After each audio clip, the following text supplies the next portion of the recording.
shows. Yeah. I haven't. We are live. Yeah, I've never watched any of the NCIS shows. I don't know. I like procedurals in general, but I Yeah. think I like quirky detective shows better than Mhm. procedurals. Right. So the original NCIS is repetitive. It's the typical, we're a federal agency, but we actually investigate crimes. Then there's NCIS Los Angeles. NCIS Los Angeles is it's we're in the 21st century, but the Cold War never ended, and there are terrorist attacks every week in California, and the Special Projects Unit has to stop them every time. And one of the guys is a surfer dude who's on loan from the Los Angeles Police Department. And one of the other guys is Robin from the Joel Schumacher movies, and who is now getting fat. And the other guy is LL Cool J, and the woman is a Portuguese actress. Okay. Who kicks ass. And in real life, she's actually married to the surfer dude's brother. I just used an LL Cool J video to punctuate a post. A YouTuber, Black Masked Panther, who sometimes posts YouTube videos, posted something about how he hasn't posted videos. Good evening. He used our real name. Yeah, must have run out of jokes. And he said, one of these days I'm going to make a comeback. So of course, then I had to post "Mama Said Knock You Out," which starts with "Don't call it a comeback. Been here all along." Wow, I didn't realize how old that show is. I mean, how old that video is. "Mama Said Knock You Out." Good evening. 25 years old, something like that. Okay, right. Yeah, Danielle or what? It's older than that. I think it came out in 91.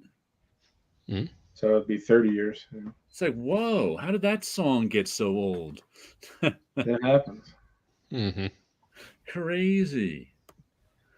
Good day, CK Gus Chan. Hello. It's true about the NCIS programs. I don't have any problem with the repetitive cuteness of the women.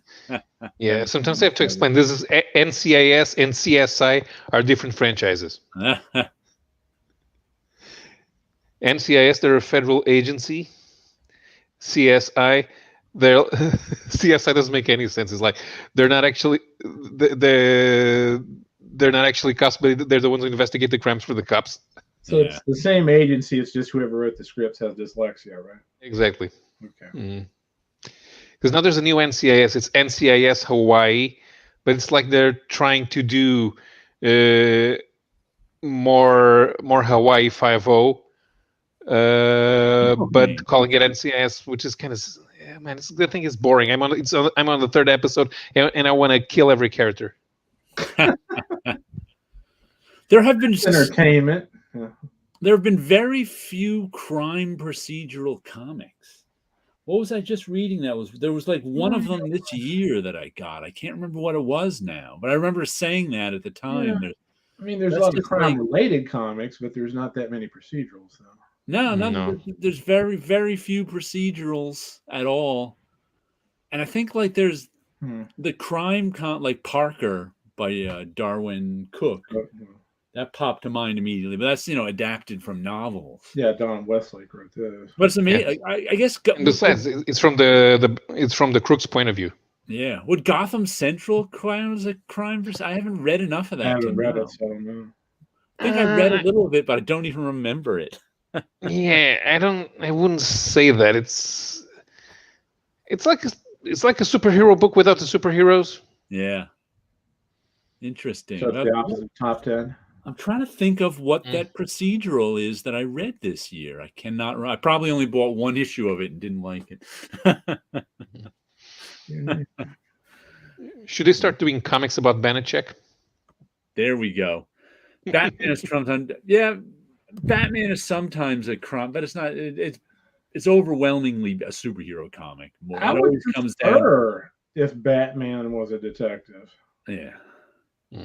But it always comes down to him having to punch someone, Preferably Guy Gardner. Friday greetings and salutations, Mental Gems. Good evening. Good evening. Good evening. What gems are we? Court of Owls. The Court of Owls always annoyed me because the only reason the Court of Owls, there's some things that I find annoying in comics. And that's like, the Court of Owls only exists because owls are the number one enemy of bats in real life. Otherwise, no one's going to call themselves the Court of Owls. It only exists because some clever writer said, ooh, who's the natural enemy of bats? Owls. We'll make an owl villain. The thing is, owls, bats are not an owl's favorite food. So it doesn't really make sense. Yeah, I just heard that a million times when the Court of Owls came around. I don't even know how true it is, but it was just like, really? I just got this mental image of the Tootsie Pop commercial from the 70s. I only recently heard about the Court of Owls because of seeing it in the DC animation movies. Yeah, that came about with the new 50. Wow, the new 52 is like 10 years old now, isn't it? So I guess the Court of Owls isn't new anymore. I mean, it's been around for a while. When did it? 2012, I think maybe the new 52 came out, right? Yeah. No idea. I think, yeah. And the Court of Owls showed up in Gotham's third season. Oh, okay. Yeah, I remember from Scott Snyder's Batman book. I think they first showed with Talon in the Court of Owls. As far as I knew, that was the first place they showed up. Well, if you just wait about 6 months, there'll be another Batman show. So there's no shortage of people wanting to put out a Batman show. No, the only one I'm actually looking forward to is Bruce Timm's animated show that's going to be coming out again. Oh, there's a new one coming out? Yeah. Okay, I didn't know that. But I was never really... I understand it's going to be very, very similar to the 90s animated series. Yeah, I was never really a fan of the 90s one. So. Oh, man. To me, that's the definitive Batman. Yeah, a lot of people say that, but I just never cared for it much. It was very stylish and nicely done. I just, had no. It was nicely done. It was a good way to introduce younger viewers to the characters, and it didn't treat viewers like they were idiots. Yeah, I got no complaints about it. It just wasn't for me. That's all. Right. No, there were a couple of good superhero cartoon shows in the 90s. Not only Batman and Superman, but also the Spider-Man and X-Men at Sony. So people love that X-Men 92.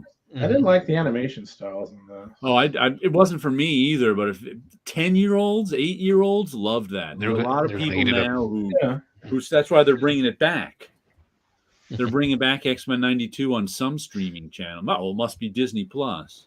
Yeah, because I remember the Spider-Woman cartoon, and that thing blew. Do you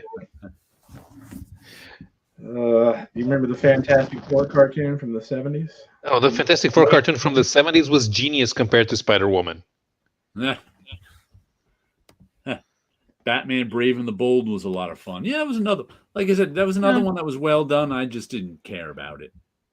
I never thought I'd live to see an ambush bug show up in an animated show.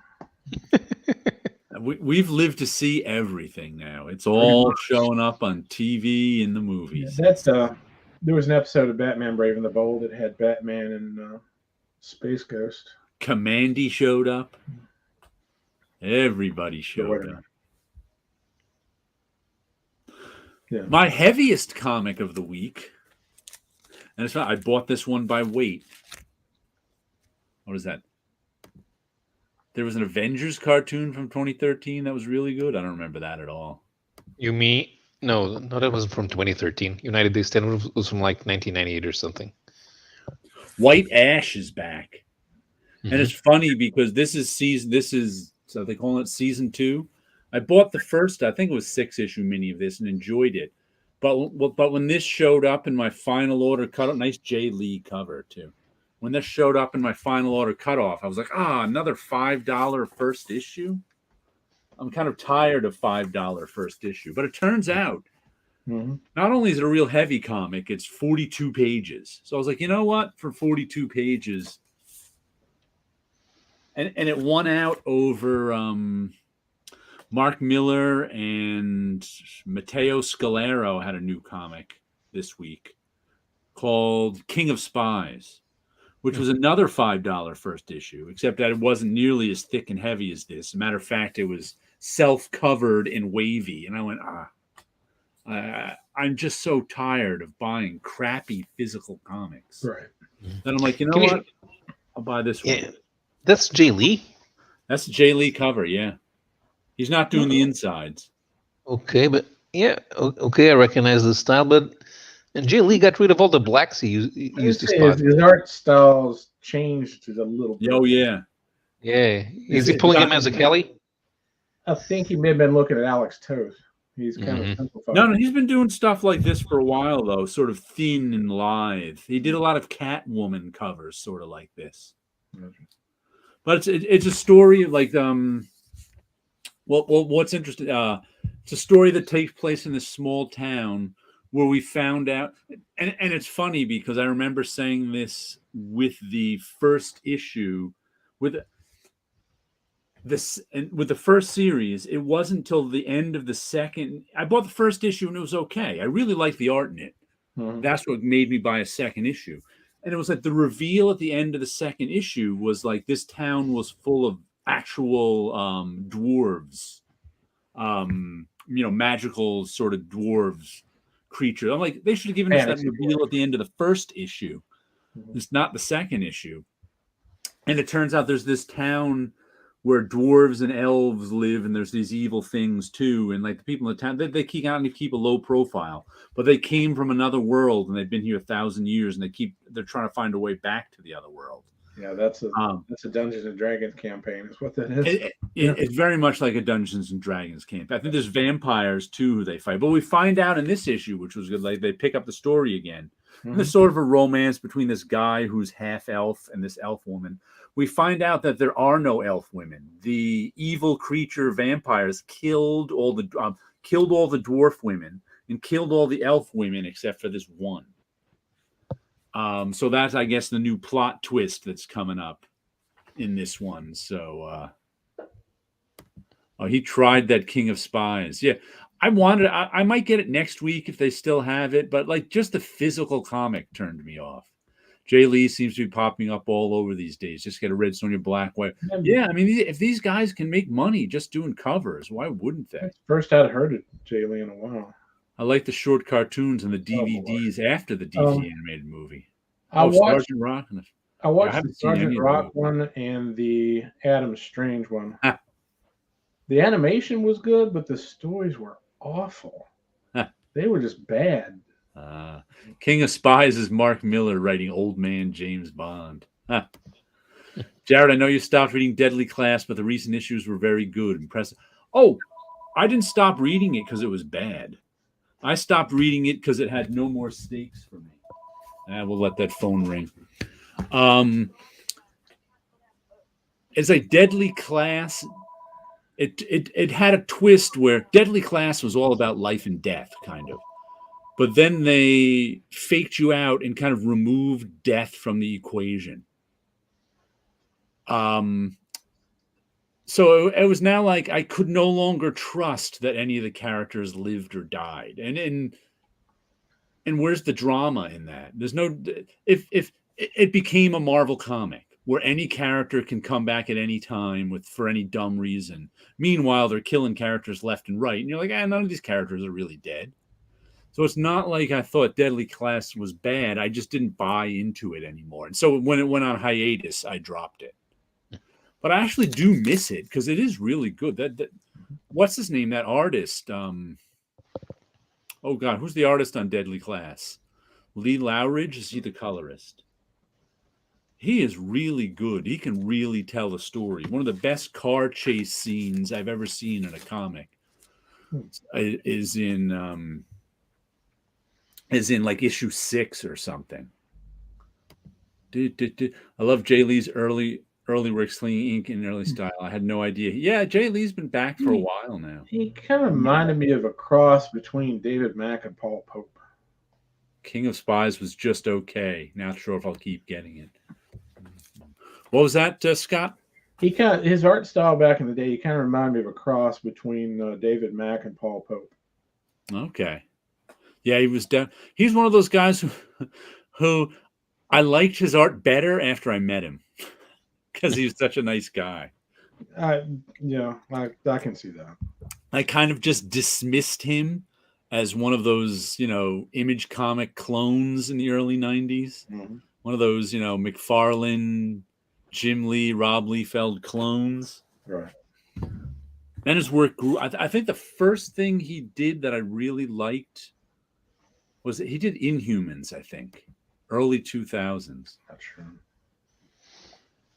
I remember when he did X Factor, I thought, man, this guy needs to learn how to draw. And there was a bunch of black splotches of ink all over the place. He learned how to draw. He did. Yeah, he did. And I think what he understood that he needed to learn how to draw when he started writing, because he had his own series, Hell Shock. Right. And that's how he figured out that there needs to be a way to tell the story. And when he came back to Inhumans, and although that thing is very illustrative, but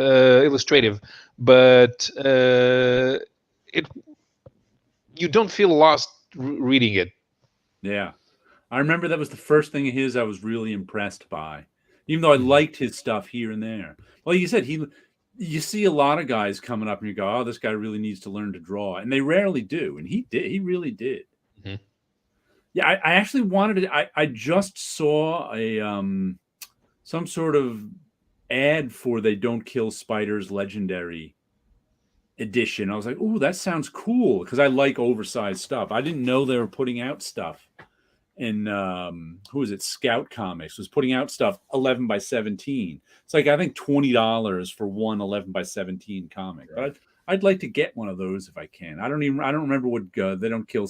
I don't even know what They Don't Kill Spiders is, but I'd like to see the White Ash one. That's a big enough book if you could roll it up and kill a spider with it. Yeah. I just read the latest Porcelain issue, and there was a sneak peek at the new. How do you say his first name again? In English, you pronounce it Gilliam. It's not Gilliam. Guillaume. Guillaume March book. Okay. Guillaume March. Guillaume. I'm buying the old Guillaume March book. So is that the Portuguese equivalent of William? No, Guillaume is Catalonian. Okay. Spanish. Guillaume March. It's nice to know he was a nice guy. It's always good when you find out artists you fought. Yeah. Yeah. Yeah, he was a really nice guy. I think he's a West Coast guy, but for like 1 week sometime in 93, 94, he came to the East Coast for some reason. He was hanging out in the bullpen all day drawing whatever he was drawing. So yeah, most of the artists I like have turned out to be really good people. Laura is his old one. That's the one I'm getting right now. That's actually Guillaume March's old thing that they're reprinting. Hello, Damien. Yeah, that's the one. Yeah, that's not actually new March stuff. That's older March stuff. It was a I put it on my pull list immediately, but it's from some small company too. Greetings. I got a Phantom Star Killer Legendary Edition. Wow, I haven't seen any of these Legendary Editions yet. I guess my Laura came out a few weeks ago. I haven't seen any of these. I want to see them just because I love oversized stuff. So do I. Guillaume March. Sorry, typo. Yeah. I've been saying hello. Issue 1 of Laura is out. Number 2 is next week. Okay. So I liked Laura, but I can understand that it was much more. It wasn't nearly as sophisticated as what's this one that we were all just reading? Carmen. Oh God. Carmen, yeah. What was that? Carmen, yes. It wasn't nearly as sophisticated as Carmen, but I still enjoyed it. Everyone's saying hello. It's in a Blaze book. That's who's putting out Laura. Yeah. I was like, where did a Blaze? I think I've seen some of Blaze books, but not a lot. Isn't Blaze the company that's doing the European Robert E. Howard stuff? Yep. Okay. Yeah. Thought so. I'll have to look for that White Ash Legendary Edition now just to see. Like I said, I haven't seen any of the Legendary Editions. Didn't even know they were putting them out until like last week. Yeah, Laura was very early in March's career. Yeah, Ablaze does the Sumerian. Yeah, Gotcha. Firepower. Chris Samney has a Joanna oversized version too with Oni, not as large as the Legendary. Ah, yeah, oversized editions are fun. Oni Press. What was that? It's 62 Lefty Blues. You talking about Oni Press? Yeah, they're still around. Wow, it's just a name I haven't heard in a long time. They don't publish a lot. I only see maybe 1 or 2 books from them a month. The last thing I read by Oni Press was that Steve Lauber's book, Whiteout. Yeah, that was Oni Press. That was a long time ago. That might have been the last Oni Press book. That was early 2000s, I think. Yeah, I used to buy those thin trade paperbacks they did of Queen and Country. Okay. Greg Rucka. I had a really nice conversation with Steve Lieber when I was waiting in line for somebody else's signature. We just happened to be in front of his table. He's a really nice guy. Okay. Yeah, the only Queen and Country I read are the what's her name? Carla Speed McNeil drew 3 or 4 issues. I picked those up. Gotcha. They were good. They were good. Yeah, I think Oni does mostly YA books now. Now that you mention it, yeah, that's what I mostly see from them. Terrence is going to hate me because I've got a lot of those early marquee books that guy did. Yeah, if I'm not mistaken, Queen and Country had 32 issues, and then there were the declassified miniseries, which were with the director of operations earlier in his career when he was still a field agent. Marquis Macabre? I don't think I know that one at all. It's a series that was done by Guy Davis. It's really good. That's right. Oni does. Oh, okay. I've seen him with a character called the Marquis here and there, but that's the same character. Same character. I could never hate you, Scott. You haven't heard me sing, so don't. I forgot. Kaiju Max was Oni too. Oh, I didn't realize that. A lot of art examples from a comic pop culture guy. Small images. You know what you do with those small images? You look at them with your iPad camera. That's what I do now. You can use the iPad now has a little app named Magnifier. Doesn't really do anything different than the camera does on the iPad, but it's like I hold the card in front of it and just hold the iPad up, and all of a sudden your card's that big. That reminds me of the $6 Million Man action figure because he had a lens that you could stare through at the back of his head and see out the front that would magnify things slightly. Yeah. So that's what I did. I was looking through a whole bunch of and I was like, I can't even. Oh, let me get and I'm looking at it through the card. I'm like, oh, this works really well. Mm-hmm. I was looking at some of my paste up mashup cards that way. I was looking at some art cards I had that way. Yeah, there were a lot of fantasy and comic artists that had card sets back in the early to mid 90s. Oh yeah, there's a bunch of them. Matter of fact, I just I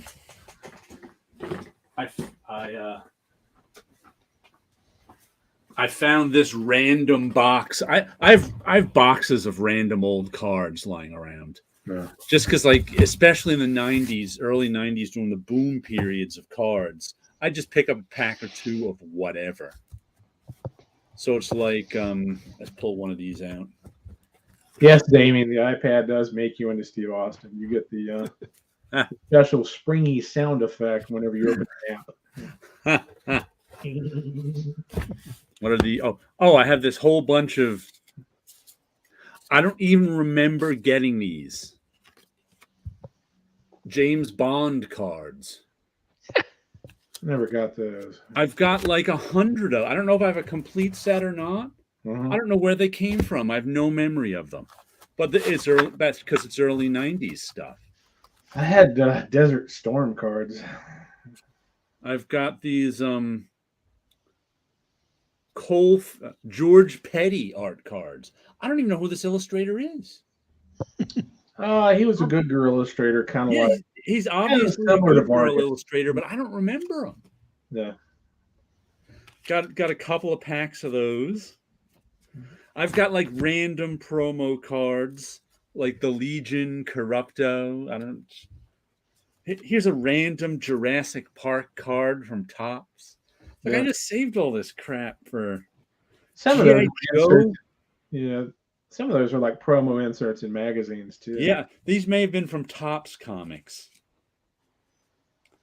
Icon and Rocket, some milestone cards. I was looking at these all with the iPad the other night. Here we go. I have got a bunch of Clubhouse stripper cards. Trading cards for strippers. Yeah. Okay.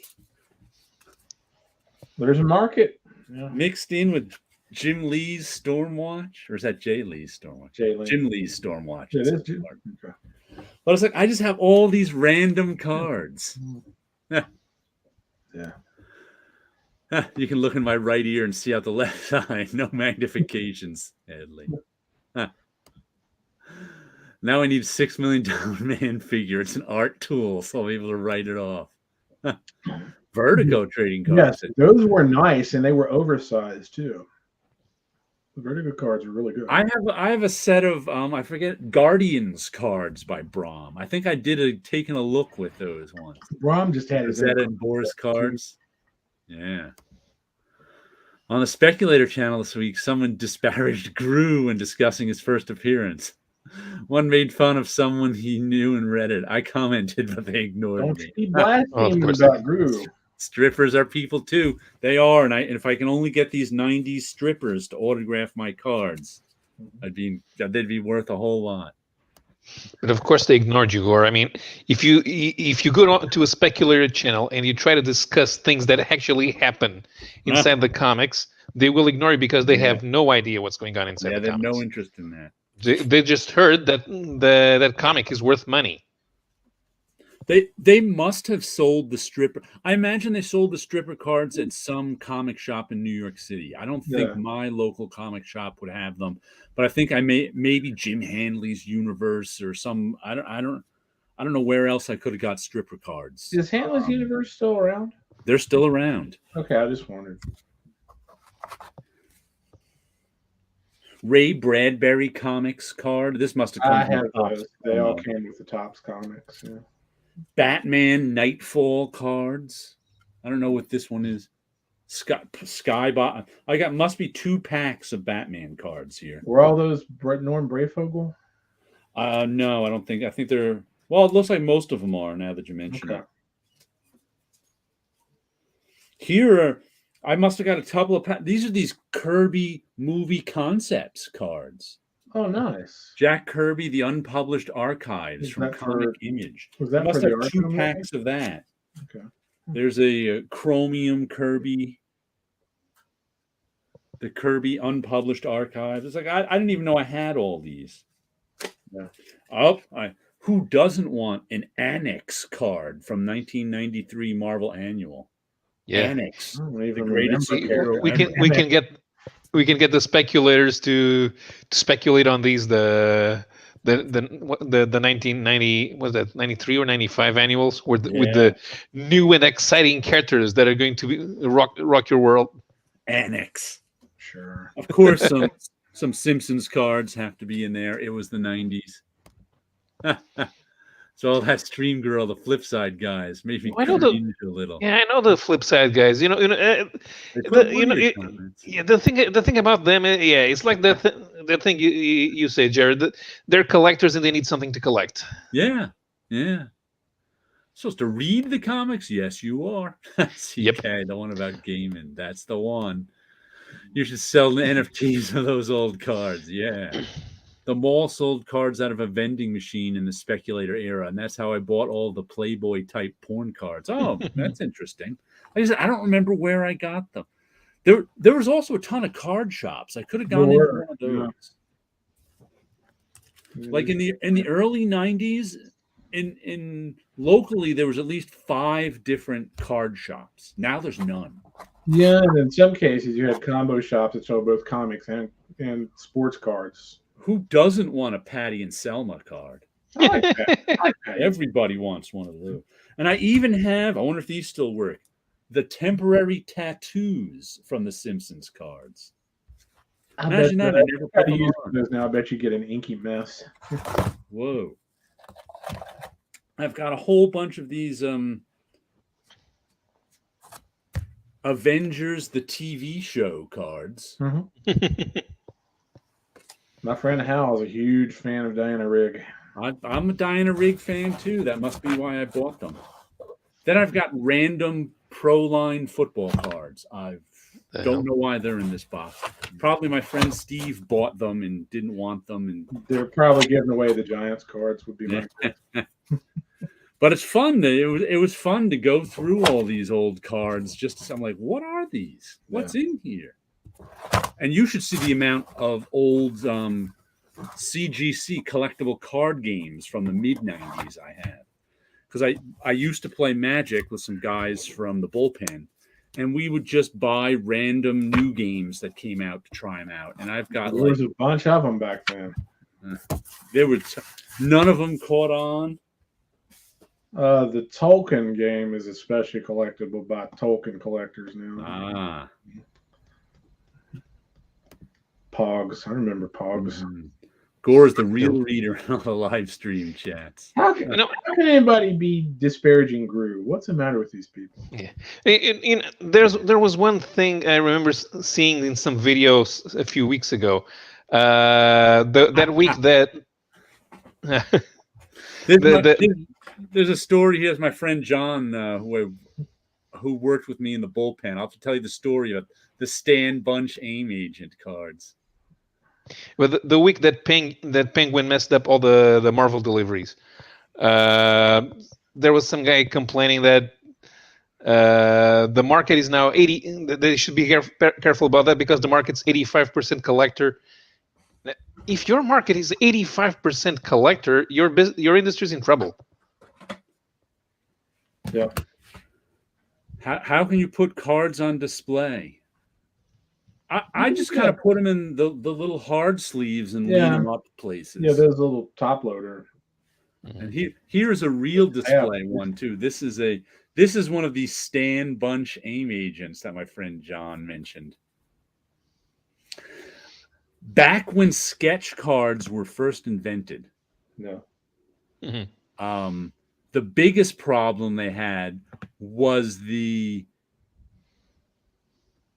like I said, they overpromised. What was this, 98? This came, so this came out in, it says 98 this came out. So it was well into the decline. I think this came out a couple of years after he did it. Yeah. It was well into the decline of the card market. Diana Rigg made me appreciate leather. I just had a great idea for those AIM cards. Personalized cards with your own stats. You sell them, but it's always the same art. and the joke is that because AIM agents are always inside that beekeeper outfit, you never see their faces. Yes, there is CGC slabbing service for cards. It was in cards before it was. Diana Rigg definitely influenced the Black Widow's costume. I've heard that many, many times. People need to start slapping their pogs. I wonder if that was the reason that they started messing with Wonder Woman's costume too. But anyway, they overpromised with these cards because the whole idea was you buy one box of cards, 36 packs, and somewhere in there will be one sketch card. Who's going to be doing sketch cards? Jim Lee, John Romita. But their budget for a sketch card, for paying the artist for a sketch card, was $2 a card. Guess what? Wow. They weren't drawing. Jim Lee and John Romita were not drawing cards for $2 a card. Right. So of course, last minute, they brought down to the bullpen because there was a whole bunch of saying, who wants to do these, and everybody was like, because it's gonna take to do a good sketch card. It's gonna take you 10 to 15 minutes minimum. Mm-hmm. No. But anyway, and they were trying to figure out, all the bullpenners. I actually didn't do any because I was like, I don't want to do cards for $2 a card. We're trying to figure out how to do the least amount of work to do a sketch card. And so everybody was doing different characters. They're trying to make good things, but for $2 a card, like I said, it's going to take you at least 10 minutes to make something. To draw a Spider-Man head, it's going to take. Head and shoulders, going to take you 10 minutes to do. Mm-hmm. So I can remember that one Dave Sharp, the letterer, was like, it's like he figured out, he figured out he was being most shameless because he was drawing Mysterio. He was like, he drew Mysterio. He actually did a good job with it. Did a little color. Then the next day, our friend Steve Bunch comes down and goes, I figured out the best thing to draw. AIM agents. He did 200 AIM agents. Wow. Just like this. Yeah. No? And it was so shameless that they're like, all right, that's it. They pulled the cards from they're like, we can't, this isn't working out. We can't do this. All right. So then they didn't even, it was like 3 years later, they finally put out the set with the sketch cards in it. And they put all 200 AIM agents in the sketch card. So imagine you're some poor guy in 1998 spending $100 on a case of cards to get the sketch card, and you get they couldn't even read the signature. It became known as Stan Bunch's infamous AIM agent. And the late 90s, everybody who collected cards was really pissed when they got one of these. So since he's a friend of mine, Stan Bunch, I had to buy one off of eBay. That's funny. So I have my Stan Bunch AIM agent card. But it's like, it was so shameless, he ruined it for everyone. But it's like $2 a card. You're not. They really thought that they were going to get Jim Lee to draw cards. For if you do the math, it takes you, say, 10 minutes to draw a card. And, if you're not taking any breaks, you can pump out 6 an hour. You're getting $12 an hour. Exactly. There's nothing Jim Lee needs more than $12 an hour. You can drink a coffee in less than that, and it costs more than $12. Yep, grading service for cards. Let's just pay attention to Natasha Romanoff. Hulk Treasure Edition 26. That's the Harpy one I mentioned last week. That was good stuff. I didn't pull mine out to reread it. I'm gonna have to. Matter of fact, let me see. I think that's right. Because I dug that Stan Bunch AIM agent so much. Where is my? I have a bunch of my art cards like right here in this little drawer, but not the one I want. Because I've got there it is. Many years later, let's see what year is this from.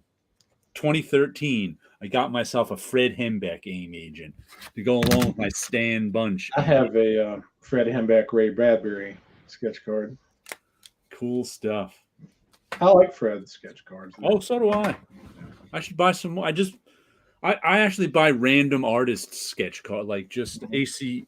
Like there's one up there.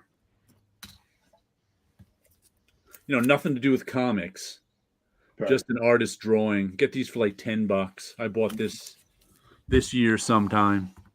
And I actually bought a couple this week too. Where's another one that aren't here yet?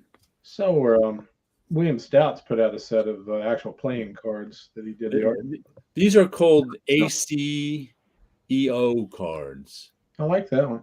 Yeah, it's just a little landscape, $10, I think it was. Little watercolor landscape. There's a little geometric abstract one. So I collect these. Like I said, I like to. Let's see. This one's by Kristen Olinger. They usually send you their card with it. Mm-hmm. This guy's got his card is a little portrait of himself, I guess. Don't have a name on it though. I'll have to look up his name. But yeah, that's another one of the little things I collect. I'm gonna have to reread that one too. Jared's bullpen stories would be a book I would stand in line for. Many of them can't be repeated in public. You'll have to wait until everyone else has died before you can publish it. No. I'll have to tell John though that was it he still Saul from last week knew the Pope of Pot's real name, so I just remember him as the Pope of Pot, who started a 1-800 number and would occasionally deliver to Marvel in the early 90s. Another comic I got this week is the last issue of the Me You Love in the Dark, which finally took a dark turn. And this is the last, like I said, finished up the story. It was a story of a woman artist who moved into a haunted house so she could work on her paintings. And then it turned into she was having a romance with this ghost thing. We don't even really know if it was a ghost. What turned out to really look like some sort of monster. But of course, then things got really dark. And it ends how most ghost stories end, with her having to kill the ghost if she can. But I really liked the art in this one. I mean, the writing was solid, but most of the writing was done in the art. It's Scotty Young on writing it, and George Corona, Jorge Corona. Is that a Jorge or a Jorge? It could be Jorge. I don't know. But the art was just terrific. I really liked it. Storytelling was good. It had sort of this, what's his name? Nightmare Before Christmas style. Tim Burton, there you go. I definitely would say a Tim Burton-esque style. Who I'm not a huge fan of Tim Burton, but I liked it here. You know, I like it. His drawing style is cool. I like the cover. Do what Shaken did. Change all the names. Nah, I wouldn't change any of the names. The names have been changed to protect the guilty.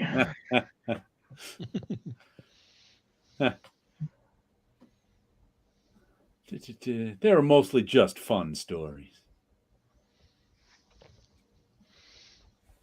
You should also do a book with pictures from the barbecues. Pictures from the barbecues. Yeah. Well, did I tell you the story about the publisher who wanted to use? Yeah, I think I told this when it happened. Yeah, you told them.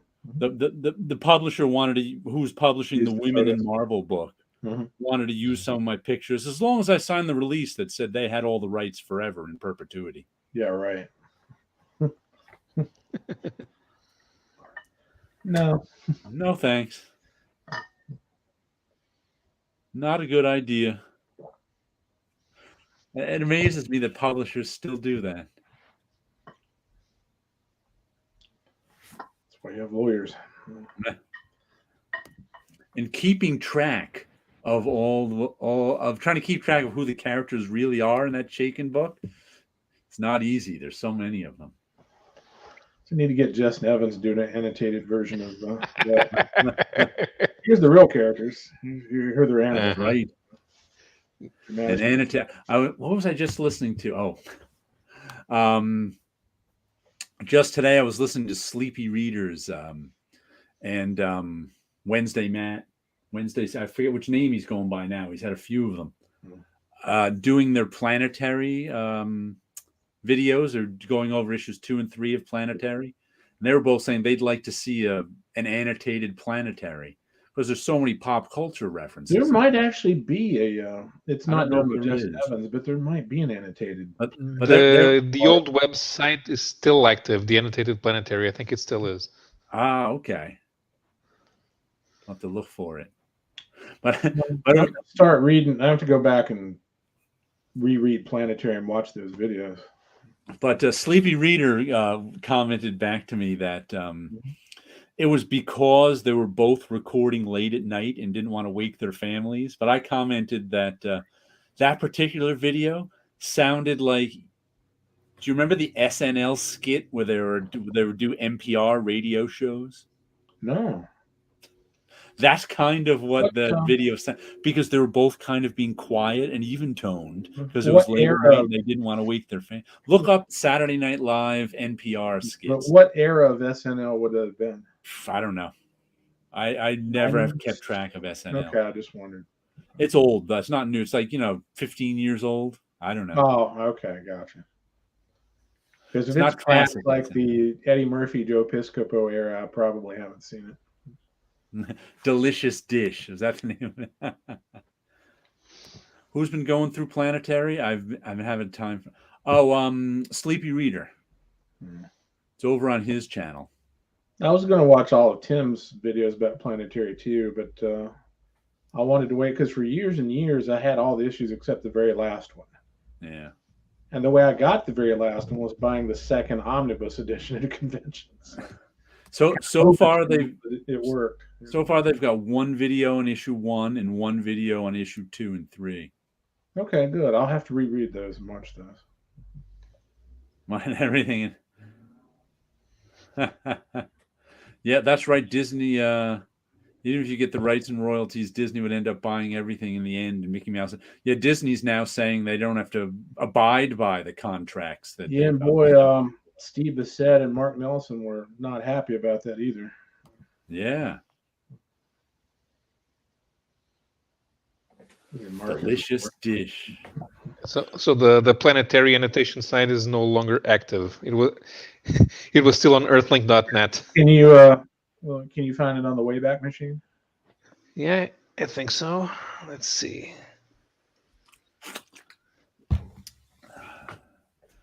Annotated, huh? I used to have Earthlink for an ISP. Because Sleepy Reader was saying that which Matt didn't get and neither did I.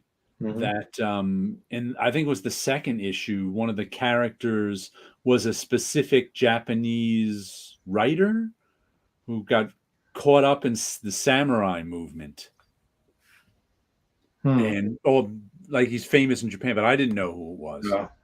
When the first books related Sleepy's discussing plan. It went off right. The Planetary comic appreciation page went offline in 2019. COVID took it down. And let's see if the Wayback Machine is deciding to work today. Whoops. No, it went offline before 2019. It's not even on. The Wayback. I wouldn't be surprised if there's a mirror site maybe somewhere. Who did the annotations? The guy doesn't say his name. It's just that's the thing. He never signed this. So. Hey, anonymous. Huh? Yeah, the email was RKK man. I don't think there's a bullpen anymore. When I left there in 2005, there was barely a bullpen because Ike didn't care. It was becoming more and more cubicles, and they sloughed off a lot of the production on the letterers. Yeah. So it wouldn't surprise me to know there is no Marvel bullpen at all. Damien's back in the day. Gotcha. I moved exclusively into the tungsten cube market.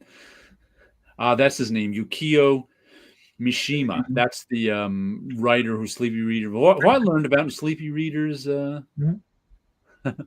wifey wants to watch the morning show. Catch you later. All righty. The writer did. Yes, that one of the characters in Planetary was based on him.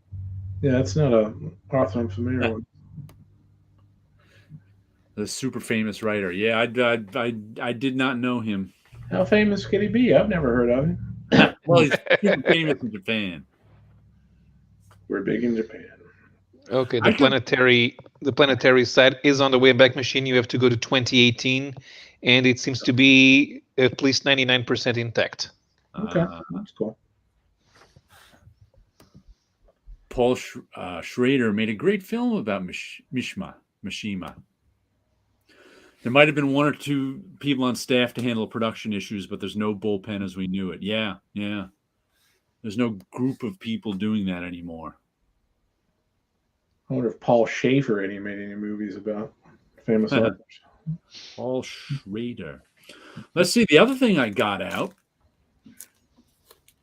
this week was this is the reason things were so expensive for me this week. This is one of the Bad Idea comics that I put out, but it's a $10 comic, but it's 84 pages. So it's good and thick. And there's two stories in it. There's Refuse by Matt Kint and Marguerite Savage, and Last Resorts by Mark Russell and Adam Polina. And Marguerite Savage's art is just beautiful. She's just got this beautiful drawing style here. I don't think I've seen her work before. But I have to say, the story left me a little confused. What was that? I'm not familiar with her either. Yeah. Beautiful stuff. Yeah, very European. That's what I was thinking. But the story left me confused because there wasn't a lot of dialogue. And I think the story was, at the beginning of the story, she's trying to survive on this planet. And like the animals eventually help her survive. And there's like this spaceship at the bottom of the lake that she's trying to pull out, that some animals help her pull out. Mm-hmm. And she eventually gets off the planet and I think goes back home and is mourning her daughter. So what I think happened is I think she was suicidal and crashed on this planet with her spaceship, but then thought the better of it and wanted to get off. That's the only thing I can figure out. I'm like, okay. Yeah. And the other one, Mark Russell, was pretty... There's a different style for Adam Polina. He's really doing this sort of comical Bigfoot style, as they call it. And it was about they invent transporters, like Star Trek transporters. Right. And since they just invented it, they want to, quantum teleportation or something. They want to get people to use it for vacations. So they offer free vacations so you can go somewhere. No. And this guy gets caught up and it goes, there's a whole thing. But the kicker to the story, which you figure out pretty early, but it's still fun, is that they're making copies of people to use as labor. But both stories were pretty good and enjoyable, I have to say. But like, what's her name? Marguerite, already forgotten her last name. Savage, Sauvage. Sauvage. Is really nice stuff. And there's no varnish on the cover. They did not go with a cover stock for this one. I don't know why. Oh, there's a little bit of a cover stock, but I don't know why there's no varnish on this cover, because I set up the file for varnish, but I guess they decided against it because they were using some new printers. Maybe they couldn't do it. But that was a $10 book was the only downside. It is a little pricey.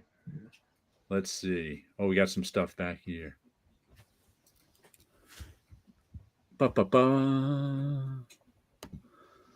He tried to revive the Empire and ultimately seppuku in public. That's the writer he was mentioning. I love Planetary, but the 2-year delay for the last issue killed my interest. Yeah. What about the 9-year delay between the 25 and 26? It was an old WoW Cool Videos crack. That was my first. Search for Johnny Negron, and that vid came up. Wow. Movie was great and had a Philip K. Dick soundtrack. Schrader wrote Taxi Driver and directed American Gigolo and Cat People. Great story. Glad he found us. Did Adam Polina do Chromium Man in the 90s? I don't remember that. I remember him being one of on the X books he was on in the 90s. Then he like moved to Japan or someplace and got into animation, and like at the end of the 90s, early 2000s, and he just got back into comics recently. He's been doing stuff for Bad Idea. Like, is the other one I got by him? Yeah, he also draws Pirate Queen for Bad Idea in a completely different style. Okay. Does she not remember her old life till she goes back home? I'm not sure. That I heard somebody else say something about that. I did not pick up on that she didn't remember her old life until she got back home. That's in this story. Like I said, I didn't really get. There's stuff happened in that story that I didn't get. I mean, it's really well done, but I got to say, I didn't get all of it. So she may not have remembered her life. I don't know. Maybe she crash landed and lost her memory. Maybe that was it. Maybe she wasn't trying to be. So, but what was weird was the spaceship was underwater and not crashed. That's what I couldn't understand either. Was it parked underwater? Yeah, it was parked underwater, and she had to drag it out with like an oxen. Family is home. Talk to you later. All righty. Matt Kindt has lost his luster in general for me. I like him best when he draws his own stuff, but his Bad Idea stuff I've enjoyed. The art is awesome. I'll have to pick it up. I like the size of it too. Yeah. Multi-story comics. I'm enjoying like the Aftershock done in ones. You got another one of those here. I've been enjoying those. I've been enjoying the done. I've really been liking, non-serialized comics that are just telling me a story. Right. Do you know Alan Kurzak? No, I do not. Doesn't sound familiar. Not sure, but Polina X-Force is still a soft spot for me. Yeah, that might be where he's from. I know he's on one of those X books he was on. He's a nice guy too. He used to come into the bullpen all the time I think he was there in the mid to late 90s. He used to come in and hang out because I think he was a New York City guy then. A New York City guy. I do remember not liking his style back then. I think it grew on me. I wasn't overly fond of it either, but as he got out of that sort of X-Men thing, it got better. And this stuff he's doing now is very different than that 90s. Because, if you were drawing the X-Men in the mid-90s, you had to draw mid-90s X-Men. You had to do that kind of house style kind of thing. But it wasn't a house style. It was like, how do I describe this? It didn't look like anything that was done at the X office at the time. Ian Churchill was doing Cable.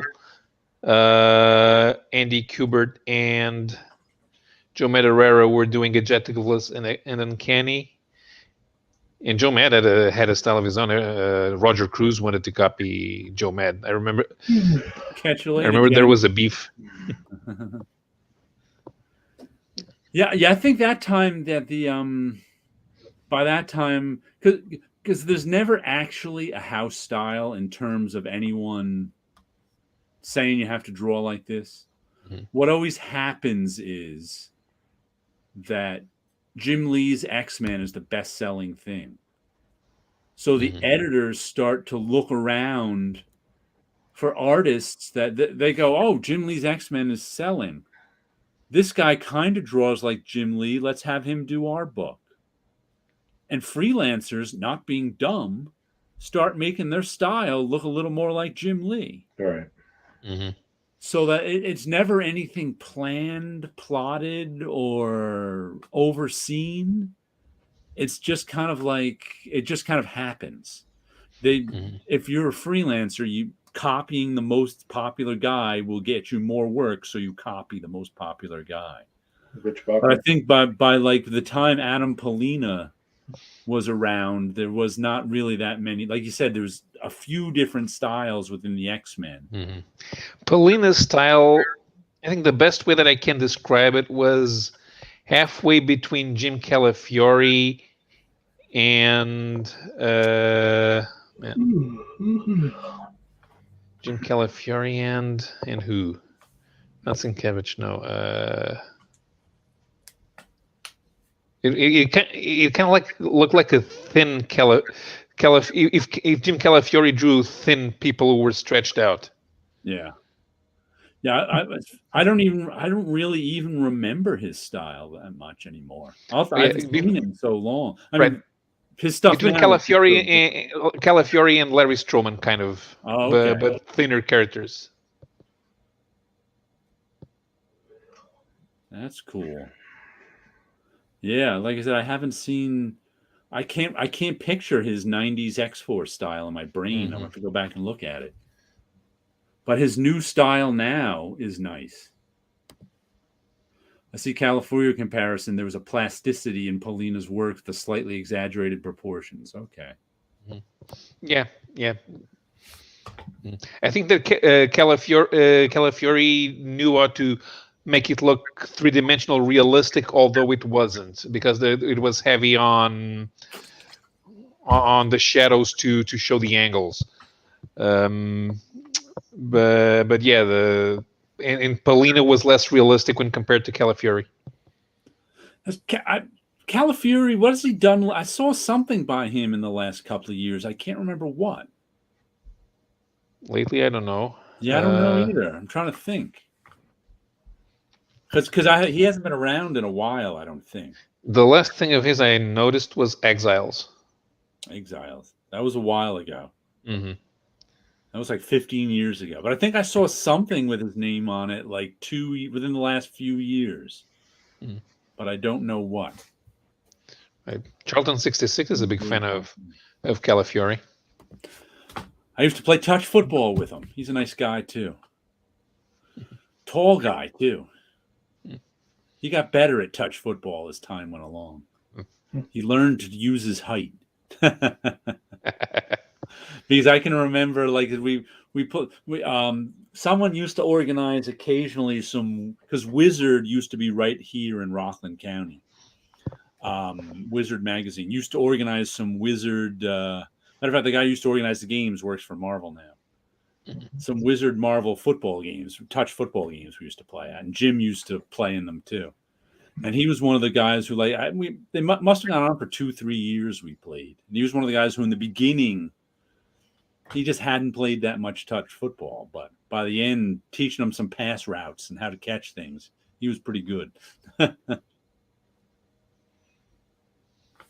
Seems to me that Wizard would have won all those touch football games because if Marvel had got Roy Thomas to do the playbook, nobody would have had time to read through it. They wouldn't know the play routes.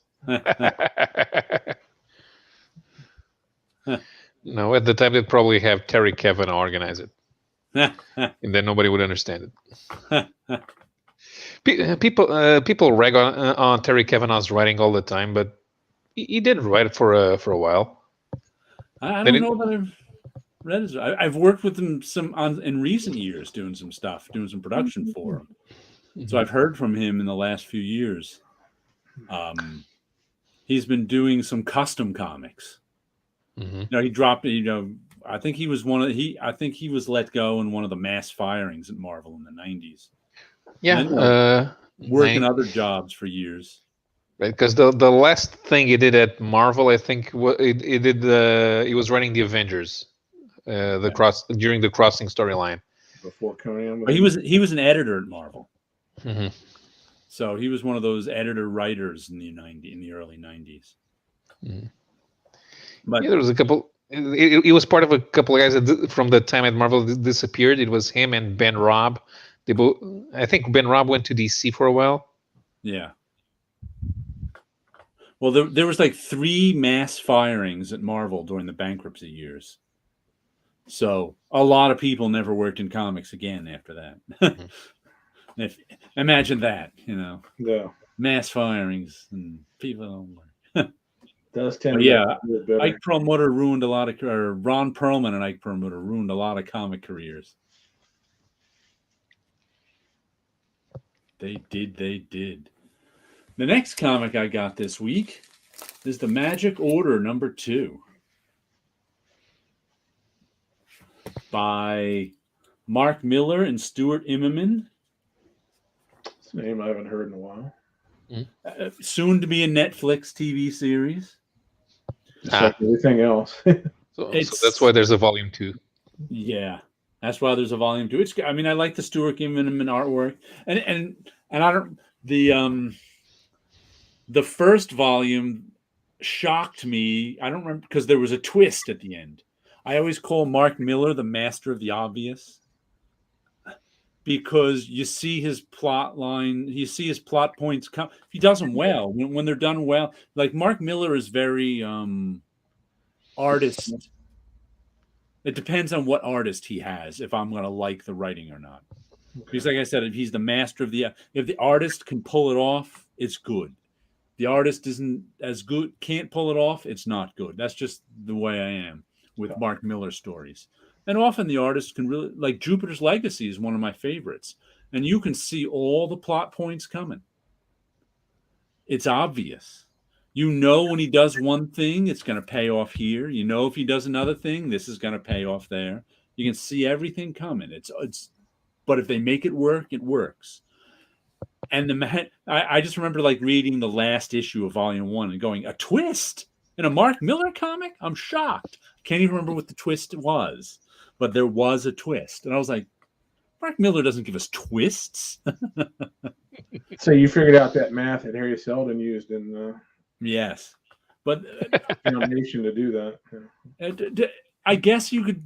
I've never read Harry Potter, but I guess I would call this a mix between Harry Potter and superheroes because they all got magic wands. Did you ever read the Vertigo Books of Magic series? No. Because if you have, you've read Harry Potter. But this is definitely not a kid's story. That's why I say it's for grown-ups. And there's these magic people all around, and the magic order keeps everybody in line. But now these European old magicians want their get out of line, and there's going to be a magic battle going on. And like the first series was kind of about a battle for the leadership of the magic order, which is it's like the American branch that's in charge of everything.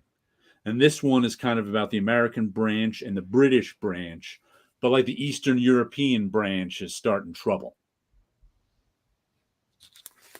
So it's good stuff. It's solid, you know. It's the Stuart Emen art is what makes it for me. Just don't assassinate the Archmage of the Auto-Hungarian Empire. Yes. I read the Wizard Founders, the brothers, went into doing abstract gallery art. Often wondered what it looked like style-wise. Yeah. Garib Seamus or something like that. Yeah. That's part of Jupiter's Legacy is quietly. Yeah. Frat boy version of Jackson Pollock. If Garib Seamus is doing art galleries, he's in it to make a buck. Yeah. They once again they were a local comic book shop. That's how Wizard Magazine got started. Here in Rockland. I remember when their comic shop, they had a little hole in the wall comic shop in Nanuet, New York.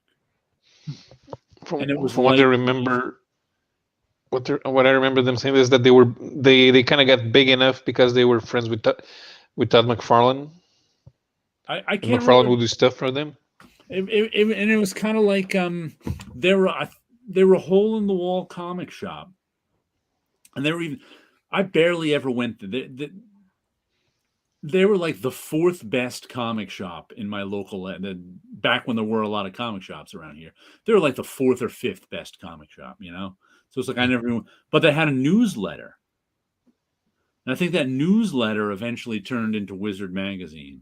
Don't ask me how it got successful. That's how the Tick started at New England Comics. They had a chain of stores and their newsletters. That's how Ben Edlund started Tick. Was their parents' comic book shop? Yeah, I don't know if it was his or his parents but I know it may have been he. At one point, he had to sell his comic shop to his mother, is what it was, so that there was no. I don't know. So Wizard Magazine had more authority or something since they weren't selling comics. I don't know. Quietly is awesome. Yeah, I like Quietly. Yeah, that sounds right. Yeah. But I think that's how it went. Most definitely. I don't understand people who say they don't like Frank Quietly, or that Frank Quietly's art is ugly, or the characters are ugly. I understand that, and that I think he does draw ugly sometimes, but I think that's his aesthetic. Mm-hmm. Like, it's not ugly by accident. It's ugly by design. Right. That's his kind of drawing style. But people can be lumpy, kind of. Mm-hmm. But I like it. I find it interesting. There's a difference between somebody that draws well, drawing an ugly character on purpose, right, versus somebody who doesn't draw well that just turns out ugly art. Yeah. I can understand why people find it ugly, but I don't find it ugly. There's I like so many other things in the world that are so much uglier than Frank Quietly's art. I mean, actually, because his storytelling is very, very good. It's always been very good. It's usually the faces. Yeah, they usually say it's the faces. Yeah, it's not that the bodies are lumpy, but the faces are lumpy, kind of. Mm-hmm, yeah. He's also interesting in that he was one of the first guys to really do that no line weight style. Mm-hmm. Except if you really look at his art, he's got some line weight to it. He does always. Yeah, he does. He does, but people who copy him don't. The line weight in his stuff is subtle. Right. It's almost the opposite, but the same of Seth Fisher. Except Seth Fisher had a really heavy line weight. Right. But there are other guys like Scott Collins, I think was one of them, who's got that. He's one of the better ones who does that no line. But after Quietly got popular, there was a lot of sort of no line weight style stuff. None of it near as good as Quietly, of course. Gotcha. Collins does have a very identifiable style. I think the problem with Scott Collins is that every one of his characters is shouting. Like Rick and Morty. Superman was a bit bulky. Yeah, I think I remember his Superman being bulky. But his chapter in the multiversity, the multiverse, the thing that Grant Morrison did, the chapter that made fun of Watchmen, it's probably the best work Quietly has ever done. And that is true. All artists unconsciously use their own face as reference for facial proportions. And certain things like my friend Ed, we always used to yell at because he's got sort of a pointy, elfish nose. Mm-hmm. And he used to give that, when he was just drawing, he'd give everybody that same nose. Just like I have a tendency to give people a big round jaw. When I draw, I have to consciously not do that. Just because when you're drawing a face not from reference, you sort of unconsciously use your own proportions because that's the face you see most. Unless you're a Matt Fizzle.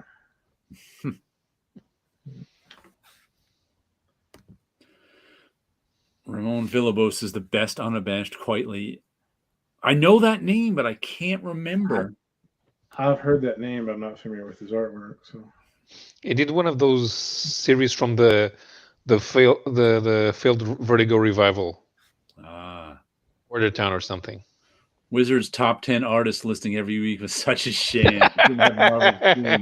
Credential. Now listen, the amount of people who pronounce Frank Quietly's name quietly drives me nuts. I'm like, don't you get the joke? Frank Quietly, quite frankly? No, they don't.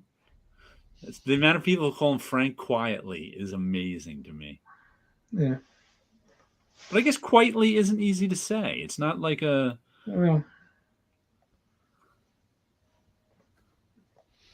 I wouldn't say that. Maybe that's Frank one Quietly. of the things that Tim would actually get right.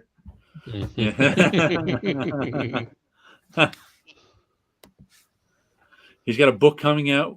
Bad idea, Jared. The dinosaur book. Oh, did he do the dinosaur book's already out? That's where I know his name from. That's let me see.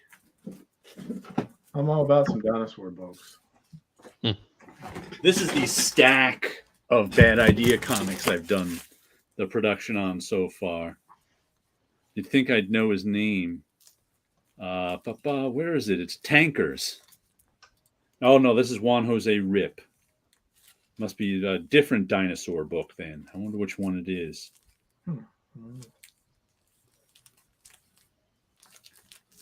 I'll have to look. I'll see if that one's... Because I know that name. I could have put it in the credits somewhere, but... Speaking of dinosaurs, there's a minor character. Have any of you guys ever read the series Atomic Robo? Nope. Read what? Atomic Robo.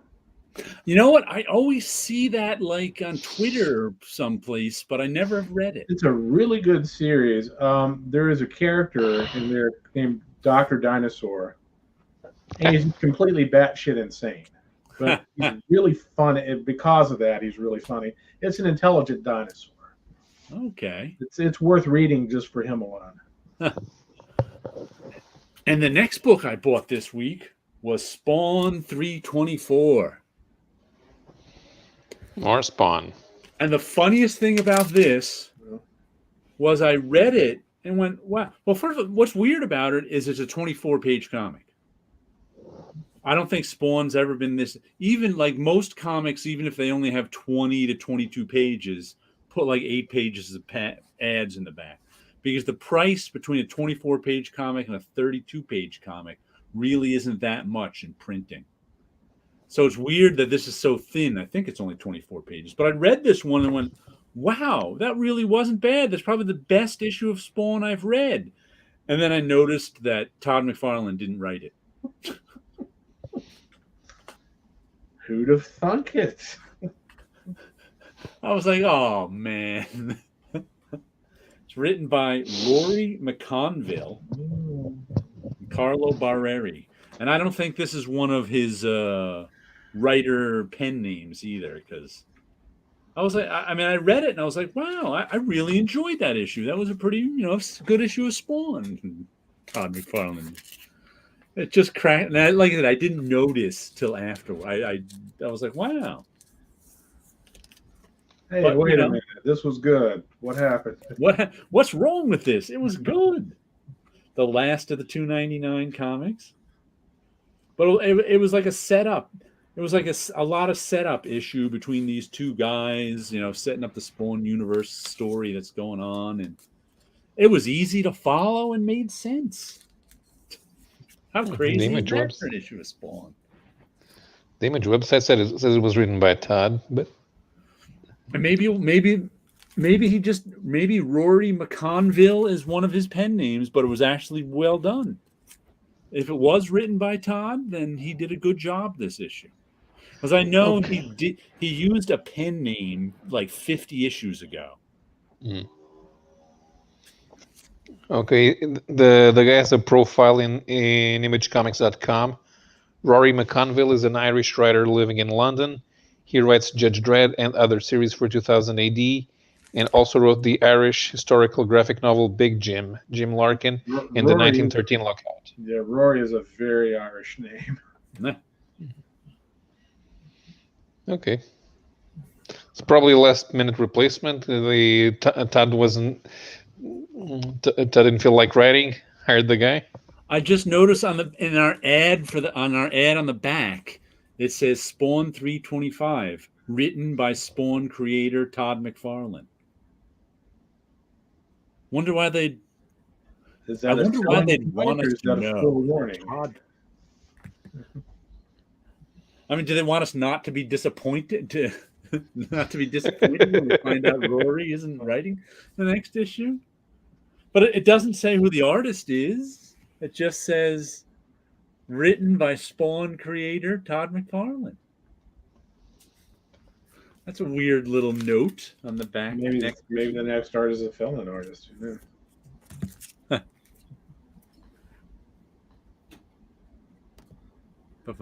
Villanobos is notoriously slow, though. The recent Fairly Wild reboot was canceled because he was so far behind. Ah, okay. Yeah, Robo art is great. I think the writing on Robo is a lot better. Artist names. The art's not bad though. Yeah. Artist names killed me as a kid in stores asking for stuff. Bill Sienkiewicz was my favorite as a kid. But asking Chris for stuff was always a nightmare. The thing that gets me about Bill Sienkiewicz is his name's not that hard to pronounce. It's hard to spell. Tim gets that one. Sienkiewicz, but he butchers all the other ones. Sienkiewicz.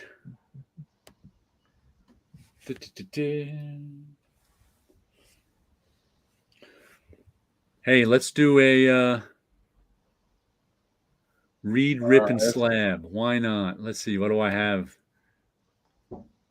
So instead of an RSS feed, we have an RRS feed. Let's go. Let's see. Which one of these? Oh, there we go. Eclipse Comics, May 1988. Okay. Those should be pretty All decent. ones I didn't read. I think. Let's see.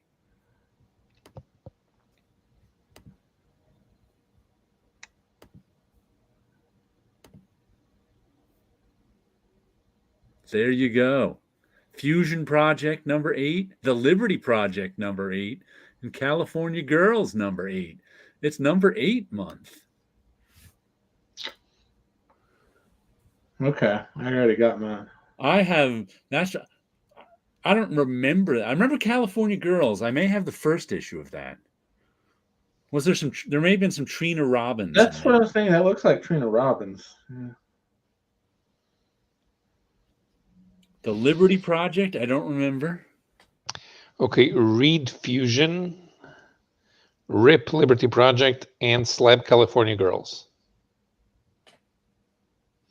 I want to know what's with all the seagulls in Fusion. I've actually read a couple issues of Fusion. I don't know a doggone thing about the Liberty Project, though. Not that I can. No. I have that mini trade paperback they put out a few years ago, and I think it goes up to number 8, so I've read it. And wow, so Paolo's actually read the Liberty Project. That's impressive. Yeah, it kind of didn't stay in my mind. Yeah. It is Trina, and it's great. What Paolo said. Love California Girls. That's kind of a tough choice. Know what I'm going to do? I'm going to read California Girls. I'm going to rip the Liberty Project, and I'm going to slab Fusion. So those seagulls will forever be a mystery to me. I think I'm going to have to agree with Jared on this one, because I've read a little bit of Fusion, but not much of it. So I've got a rough idea what it's about. I have no idea what Fusion is about. I don't remember. Liberty Project, I have no idea what it's about. At least with California Girls, I know what Trina Robbins is. Mystery. Slabbing California Girls sounds weird.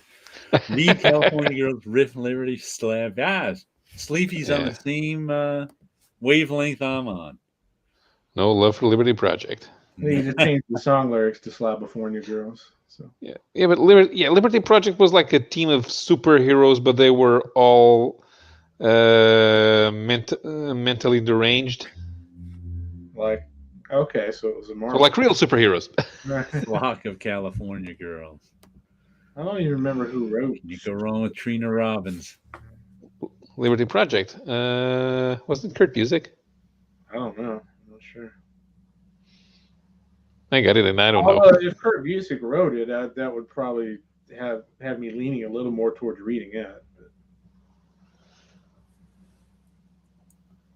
Wow, it's funny. I don't remember. Well, that came out my senior year of college, so. Because I got two digest-sized trades from Eclipse material that I bought about 15 years ago. One is the Liberty Project. The other was DN Agents. Okay. Mark Evanier wrote that one. Yeah. Right. And the Liberty Project, I think, was Kurt Busiek. I used to buy DN Agents when it came out. That was on my pull list. So. Did you read Cat Ironwood's columns? Yes.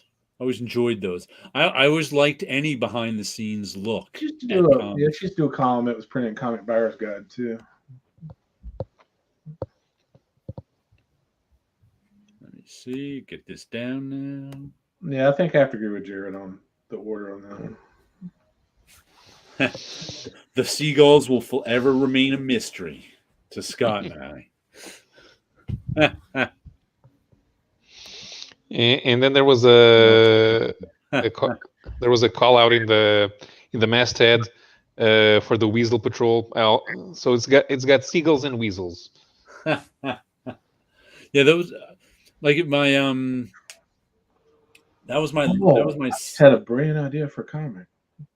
1988 was my last year of college, so I was just getting stuff on my pull list. I'd be away at college for a month or two, then come home and pick up, a month or two's worth of comics.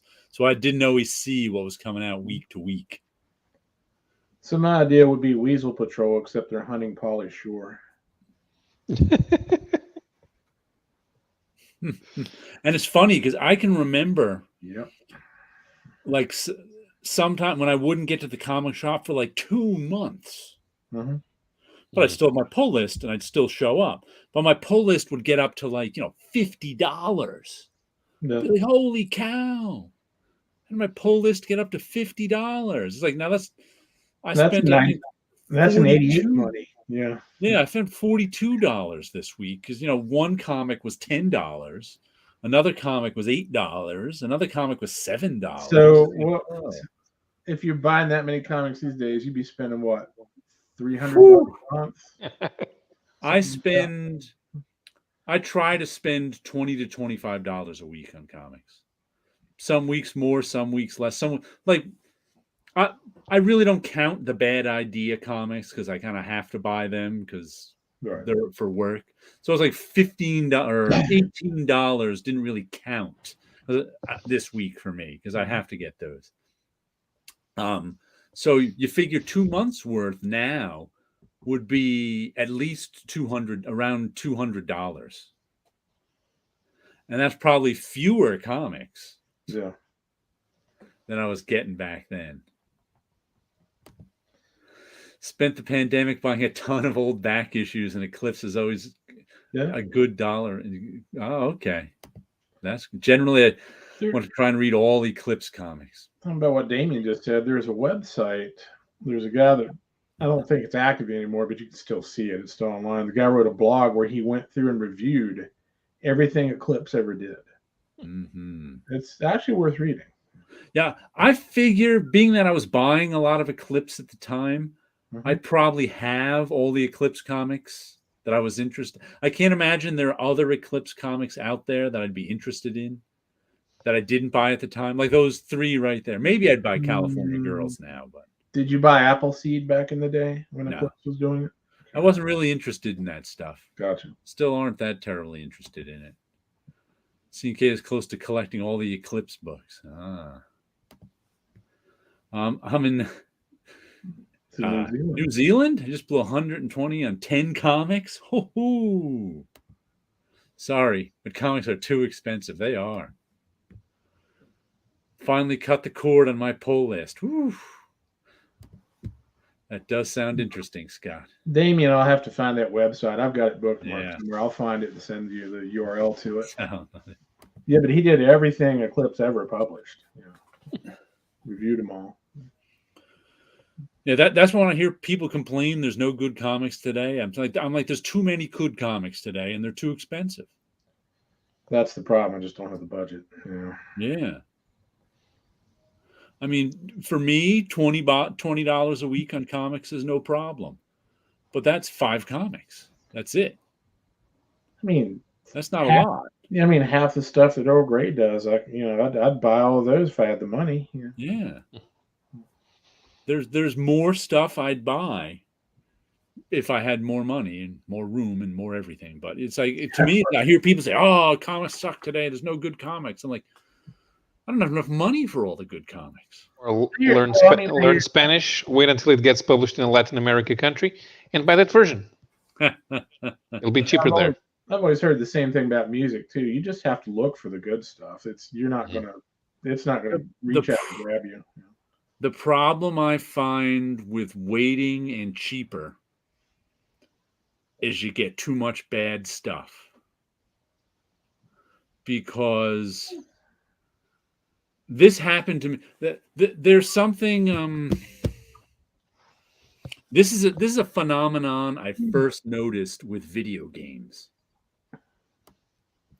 And now cardstock cover. I'm okay with cardstock covers on $4 comics. I'd much rather buy a $4 comic with a cardstock cover than a $4 comic without a cardstock cover. But I don't want to pay extra for them. Epic books are also a good surprise. Yeah, Milestone is better than I remember. Love all these. But anyway, there was a time. Do you remember when the PlayStation 1 was out?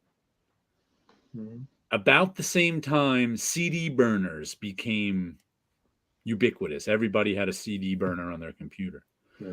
So there was a way you could all of a sudden copy video games for the PlayStation 1. Right. Maybe you had to mod your PlayStation or mod your whatever it was.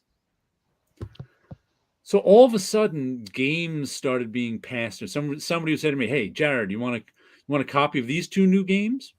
Sure. And, they give you a copy of them. I want the copy. So all of a sudden, video games for a brief time became nearly free if you had the right connections. Right. The problem was you get there's a lot of bad video games out there. So I'd put a video game in. True. It used to be I was very particular when video games were $50. I was very particular about which video games I bought, which also made when you got a video game you thought was going to be good and was terrible, made it burn really badly. But all of a sudden I had all these free video games, and I'd put one in, play it for 10 minutes. It would be terrible. Mm-hmm. I'd pull it out. So it got to the point where I stopped playing video games because I had so many terrible ones. And the same thing kind of happened with trade paperbacks. It was around 2007 to 2010, let's say. There weren't a lot of comics on my pull list anymore. So I was looking for new comics to get. I decided I was going to get paperbacks and hardcovers.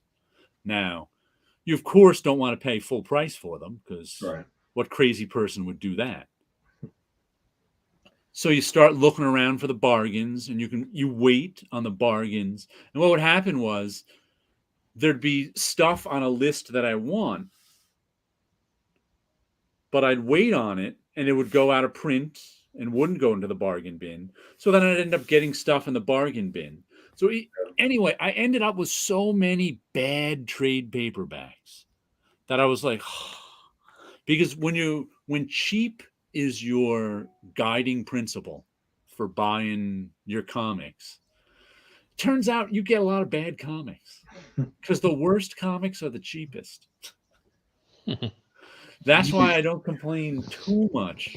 That's why I'm more willing now to buy individual comics. And also what happens now when I buy an individual, what happens to is when you buy a cheap trade paper, you can find trade paperbacks for the price of a comic. Yeah, or less. You get a $3-4 trade paperback, but then it sucks. Then 6 months later, you got this much shelf space taken up by trade paperbacks that are terrible, and you can't get rid of because they're worthless. Yeah.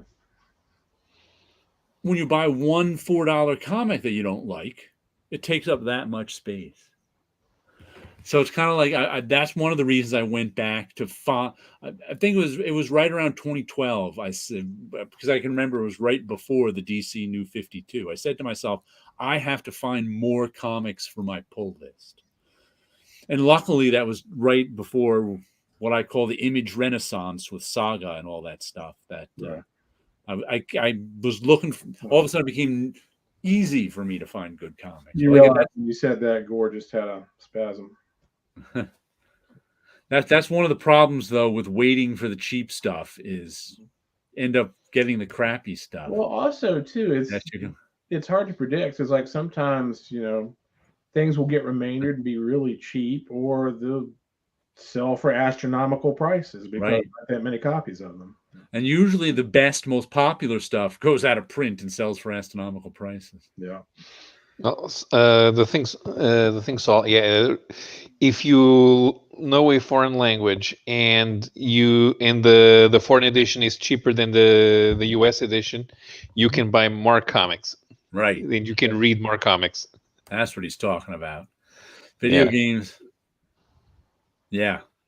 Kids buy more video games. That's also when I hear people say comics are too expensive. I'm like, kids spend a lot of money on video games. Mm-hmm. Gotta grab dinner. Good night. Good night.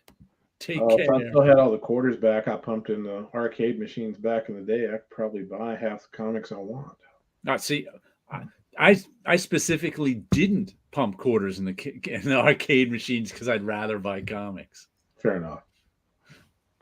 But I had friends who did. The next comic I got this week is The Department of Truth. With weird cover. I don't know about the bottom third of it is interesting. Mm-hmm. But the rest of it's just some logo that's not very interesting. It's okay. It's just different. And again, this is one of the, you can see the waviness of it. Let's see if I can get it on. There we go. If I can get the glare just right. I'm really tired of these poorly made, oversaturated comics. So I guess your favorite Ben & Jerry's ice cream is not wavy gravy, right? No. But another issue, this one gives us a bit of the history of the Department of Truth. It gives us a little insight into the characters. And it was the origin story of sort of this woman in red has popped up a few times as sort of a villain character, but we really don't know anything about her. And this kind of gave us a little bit of an origin story. And it had lots of symbolic artwork in it in this issue. This guy does a lot of interesting symbolic collage and stuff, but still does decent storytelling within that, which is unusual. But she's looking a lot like Elektra Assassin in that. In that one panel there. Yeah, one panel, yeah, with the gun. Mm-hmm. But I continue to enjoy this comic, so I'll continue to get it. Cool. Yeah. A video game does give you more hours of entertainment, but that's also the downside of a video game as you get older. Yeah, that's one thing I noticed when I was reading an issue of Bone. That one particular issue took me about 10 minutes to read, and I've been waiting for it for like, a month or more. It's like, it's a great story, but I read it in like 5 minutes. Yeah, that happened. But the other side is I stopped playing video games because they took too long to play. Yep. Now I'm what they call a casual gamer. I can pick up Candy Crush and play it for 5 minutes and put it down. Those are the only games I play anymore are ones on the phone. Like if video games I used to play, you have to pick up the controller and play for 2 hours. Well, also to me, those kind of games can be addictive, not the Candy Crush, but like if I was to play something like No Man's Sky or Star Citizen, something like that, I'd never leave the house. That's just the way I am. I'd be playing it. Right, because you have to play it for that long. That's how it's built. Yeah. And I was like, no, I don't want to spend all night playing a game. Yeah, that's why I don't, because I know if I did, I'd get hooked on it. I could do a lot of things with that time that I'd rather do, even though it's fun playing video games. It's slowly. I'm like I want a game I can play for 10 minutes and put back down. Take a break, play for 10 minutes and put back down. But you can't do that with the games because I used to be so into like the RPG type games way back when, before they were, but slowly, even those ones that you could get lost in it for a few hours, or you could play it for a few minutes. I hated some of the ways they had like multiplayer games set up to where you could get attacked, or it was like resource building games. You could get attacked when you weren't playing. It's like, what's the fun of that? I mean, it's games are built to be addictive. Yeah, they're built to immerse you in that environment and keep you there. Yeah. Even those like 10-minute games I play are built to be addictive. They're built to get you to pay. I find it funny that the game makers found out that charging nothing for the game, but then making you buy in-game cheats is where the real money is. That's kind of crazy. Yeah. Picked up Dark Horse The Shadows by Zabis and Hippolote this week on Impulse Buy. Does anyone know those names? No. That doesn't ring any No. bells. I mean, Translated to English. The Shadow, but No, I don't recognize those at all. no. Yeah. Even when I read comics, I like to read, one issue of this, one issue of that. Even like when I sit down to read, like, here, I'll show you what I took out of the library again this week. Well, one of the nice things about comics, too, is you can control your own pace. Yeah. Which is hard to do with other media. I took out of the library for the third time, Luba. Mm-hmm. I read this last year. I took it out this summer and just kind of looked at it. I was looking at, this is out of one of those books that's out of print. It goes for about $75. It's on my Amazon wish list. I saw it there. I went, I'll order it from the library again. And I was like, you know what? I want to see that V for Vendetta Absolute Edition again. I took this out, I think, last year and read it then. But I'm like, I just want to look through it. And these are like, I would never sit down and read this all in a row. Read a couple issues, read another comic, go back to this. That's how I like to read. This, that, the other thing. Is it common for your library system to have absolute editions? Yeah. Okay, because here it's not. Oh, well, these are both from Nyack Library, which is in the county. So I just go on my local library's website, and order them, and they send them over. Yeah. Right. But yeah, they've got them. Libraries love hardcovers. They love big hardcovers. Yeah, I mean, my library has a lot of, compilation volumes, but I don't think I've ever seen an absolute edition. Matter of fact, libraries don't like trade paperbacks. Because they fall apart. Yeah. They like the nice big hardcovers. But I was just like, you know what? I may as well take those out of the library. I think the Absolute Edition is out of print too. Most likely, it probably is. Okay, found the comic that Tit Goblin was mentioning. Les Ombres, published by a small press Belgian publisher in 2013. Vincent Zabus has a list of graphic novels here. Although, what is this? Magritte? Why is there a Magritte? He did a comic about Magritte. I don't know why. And it did contribute to a Marsupilami short story collection and something called Hercules Intergalactic Agent, which is a kid's comic. And it did Les Ombres with Hippolyte, who also did a Dracula adaptation back in 2003,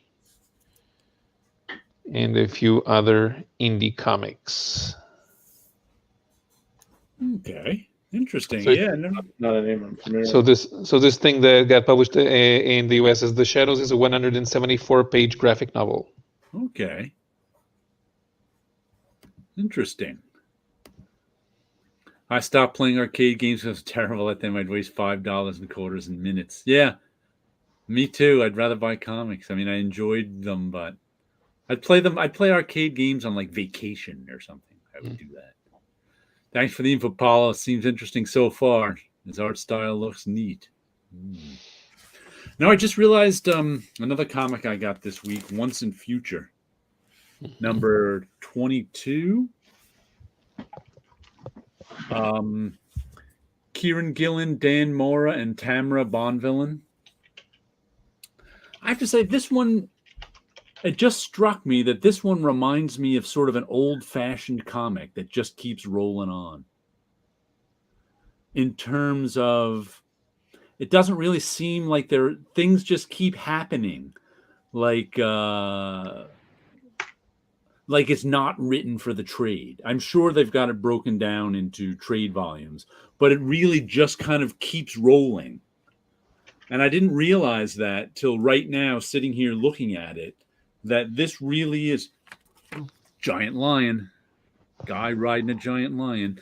And like this part of the story, like in the first, I don't know, 12 to 15 issues, they were trying to keep all the monsters in fairy world in check. Now the fairy monster world has mixed with England, and that's the reality of England. So they're just trying to figure out what to do and where to go and how to survive this. And it's just kind of keeps on rolling along. There's a new problem popping up each issue. So this is really like an old-fashioned comic, I'd say. It doesn't seem to be written for the trade as much as other things are these days. Kind of sounds a little bit like a cross between King Arthur and Torchwood.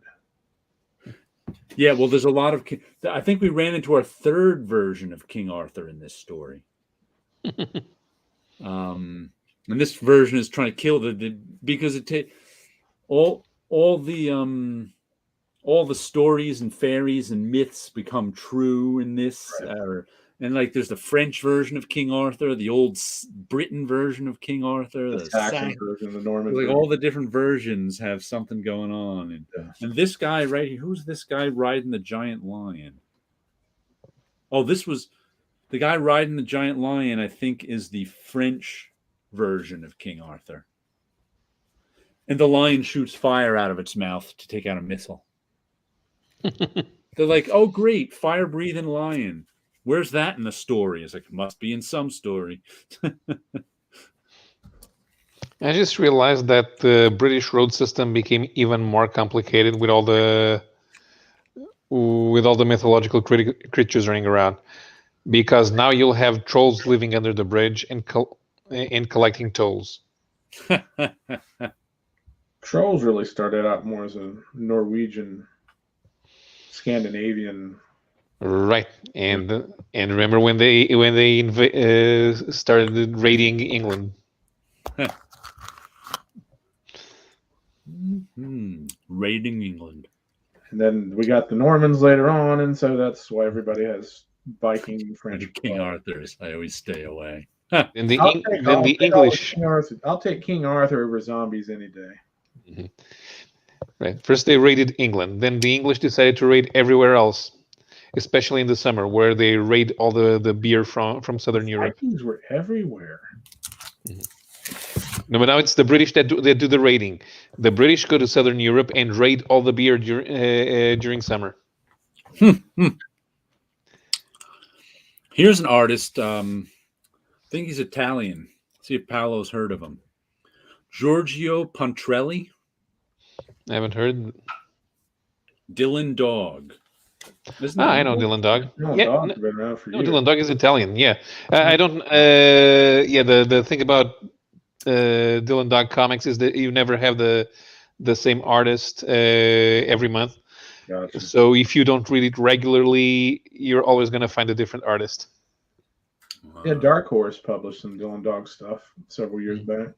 Well, this is one of those oversized magazine-sized Aftershock one-shot. Cthulhu. Which I think was the first one that was a clunker for me. And I can't figure out if it was the art or the story that made it a clunk. Part of it was the art. I don't know what to call this. The inking style was just not for me. He was doing a lot of stuff with this shaky line. It's not even shaky. It's like zigzaggy. Like, look at the collar there. Is he doing that on purpose, or is that just the reproduction? No, he's doing that on purpose. Okay. That's not the reproduction. And Bonelli's comics, the way they tell stories in comics published by Bonelli, they're an acquired taste because it's not a familiar storytelling style. Like, look at her weird feathery jaw. It's not even feathery. It's just jagged. That thing is blown up to stupid proportions because Bonelli comics are digest sized. Ah, is that what's going? Because and a lot of times, like why would they do? Like, look at the. I wonder if they messed with the art somehow. Maybe it's digital artifacting. Because the stuff that was big, like, look at these eyes. They look like they were blown up from something really small. Yeah, they definitely were. Yeah. But why? Why do that when the original? Yeah, I mean, reducing is easier than but blowing up like that. Right. And every time you did it, there's some more eyes that look like they're a small drawing blown up really big. And how many pages? All the close-ups were done like that. I wonder what size this original art was. Yeah, that I don't know. I know that the size that they publish is about 5 by 4. It's like, look at this drawing of these. Where are they?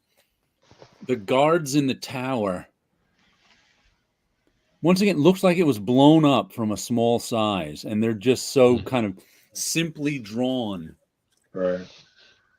I mean, the artist obviously has talent, but for some reason, there's like, and then there are panels like, this guy right here, who looks like it was drawn at a normal size. There's no giant lines. There's no, so the art style was very confusing. Sounds like the reproduction's confusing. Yeah, it could be that, but it's not like low resolution reproduction or something. That's not it. It's just kind of like maybe you're right. If they're digest size, that meant this maybe have drawn small and then they blew it up. Any way you cut it, the art did not make it for me. Like, but it was the inking. It was that specifically. Like, the drawing was fine. Uh-oh. No buttons at all on that guy's vest. At least they got the way it should button left over, right? Correct. So I spent a lot of this reading a lot of this confused, not only by the writing, but by the art. Yeah, okay. The original size is 8 1/4 by 6 1/3. Ah. Well, it does not look that good blown up. There's the problem. I did not know that. So coloring those comics is also not the standard way of publishing them. Okay. So this was originally published in Italy? Yeah, 100 page monthly digest, black and white for newsstands. Okay. Interesting. That's why the art looks so clumsy in spots. It's blown up. I mean, look. The inking on that face is just terrible because it's blown up too big, probably. Yeah. So this is the first of these one-shots that was a real clunker for me. That's one shot? How many pages is in that? 40. I think these are 48, but I think it was only 40 pages, the book itself. Right, because an original story is 100 pages, so that can be a one-shot. They could have tried reassembling the pages so that they'd fit the art for 2 in 1, although that will look very strange as well. I don't know why they choose to publish it. They've got plenty of of their own stuff to publish. I don't know why they'd publish something from Italy. Yeah, it might as well reduce to manga size. Yeah, it's weird that you'd even make it oversized. Like, Mark Sable is the writer. Is he American? Yeah, he must be. Maybe if he knows the publishers, he's like, hey, I got this book we did over in Italy that we can bring over. Because I can't imagine why they pick some random digest. Maybe it's just somebody's pet project that they wanted to. Yeah, that's what I have to figure. Cover's pretty Or cool. maybe because they put Cthulhu on the cover and they know it'll probably sell. Yeah, pretty nice cover. Like I said, I've been enjoying this line of one shots. Because Cthulhu does not show up on Villain Dog comics. He shows up in Dhampir comics. Dhampir is another horror series from Bonelli.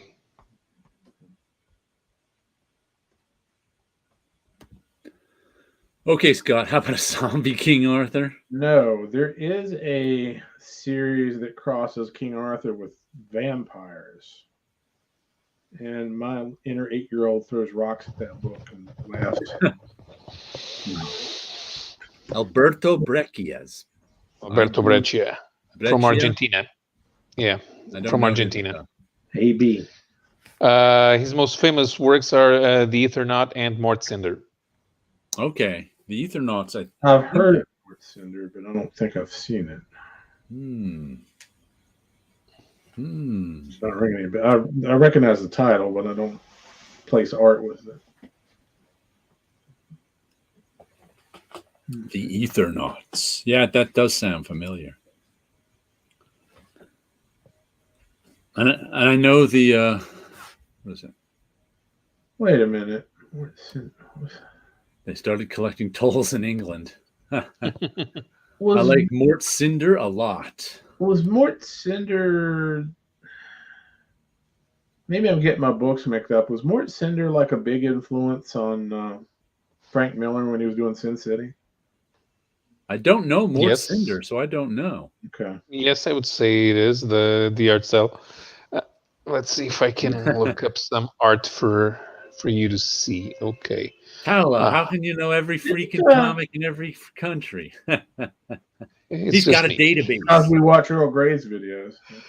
Okay, let's see if I can select this piece of art here. Okay. Sharing something with us? Oh, wait, no, no. Let me. He thought he was.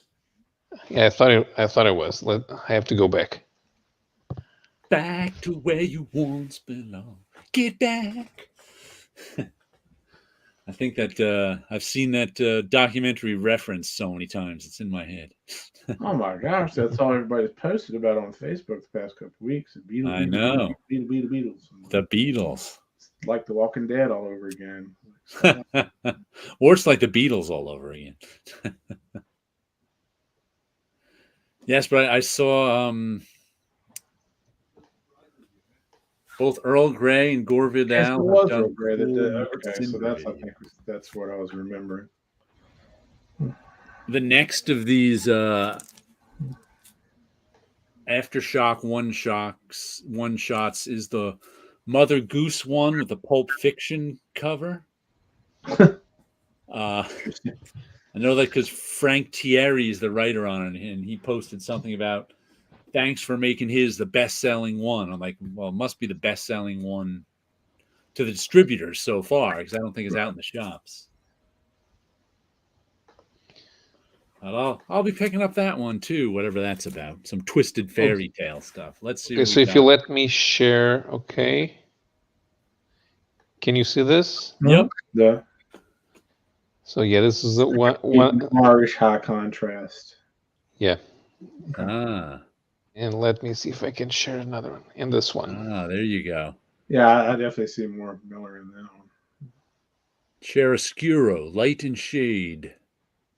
It's almost like a cross between Mignola and Van Fleet, if that makes any sense.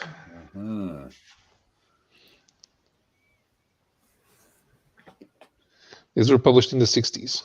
Okay. That first page there with the one with kind of shadows, I can actually see Bernie Wrightson drawing that one. Yeah. Frant's book is great, and his new Dracula painted book is good. Some of the stuff is a bit Frank Miller.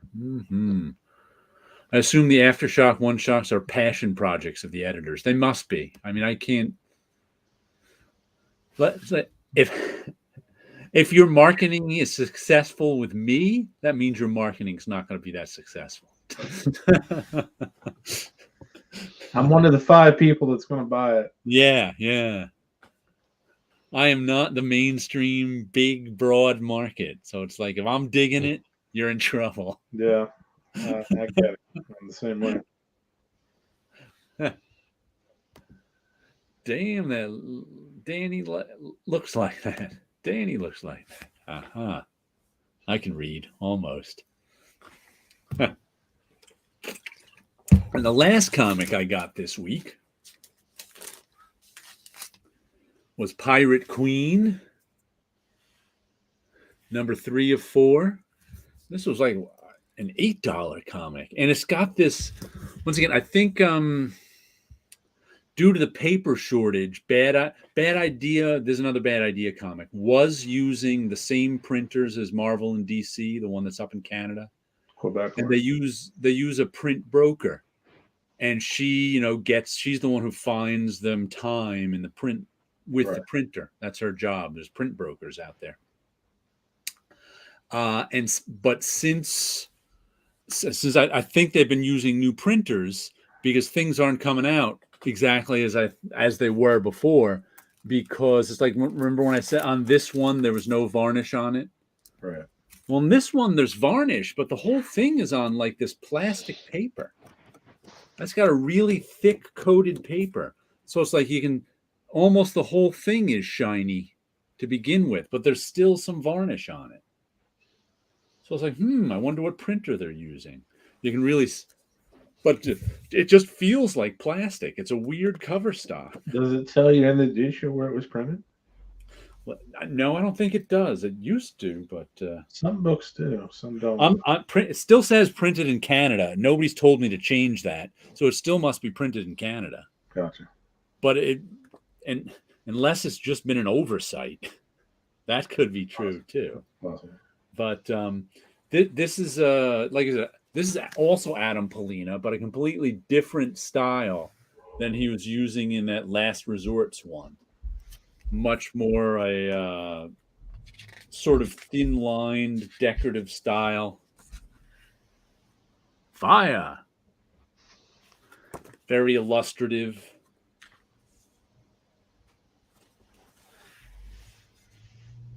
Good stuff. This is the story about a woman pirate out for revenge.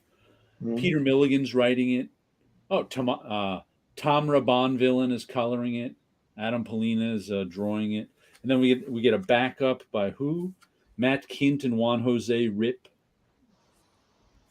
The backup is called Numb. And it's about this guy who was given superpowers, but they took away his ability to feel pain. So that, of course, is messing him up. Yeah, that's not always a good thing. Well, I think what they said was, what did they say? I was grown in the lab. The records do show that the success rate of their experiments was low.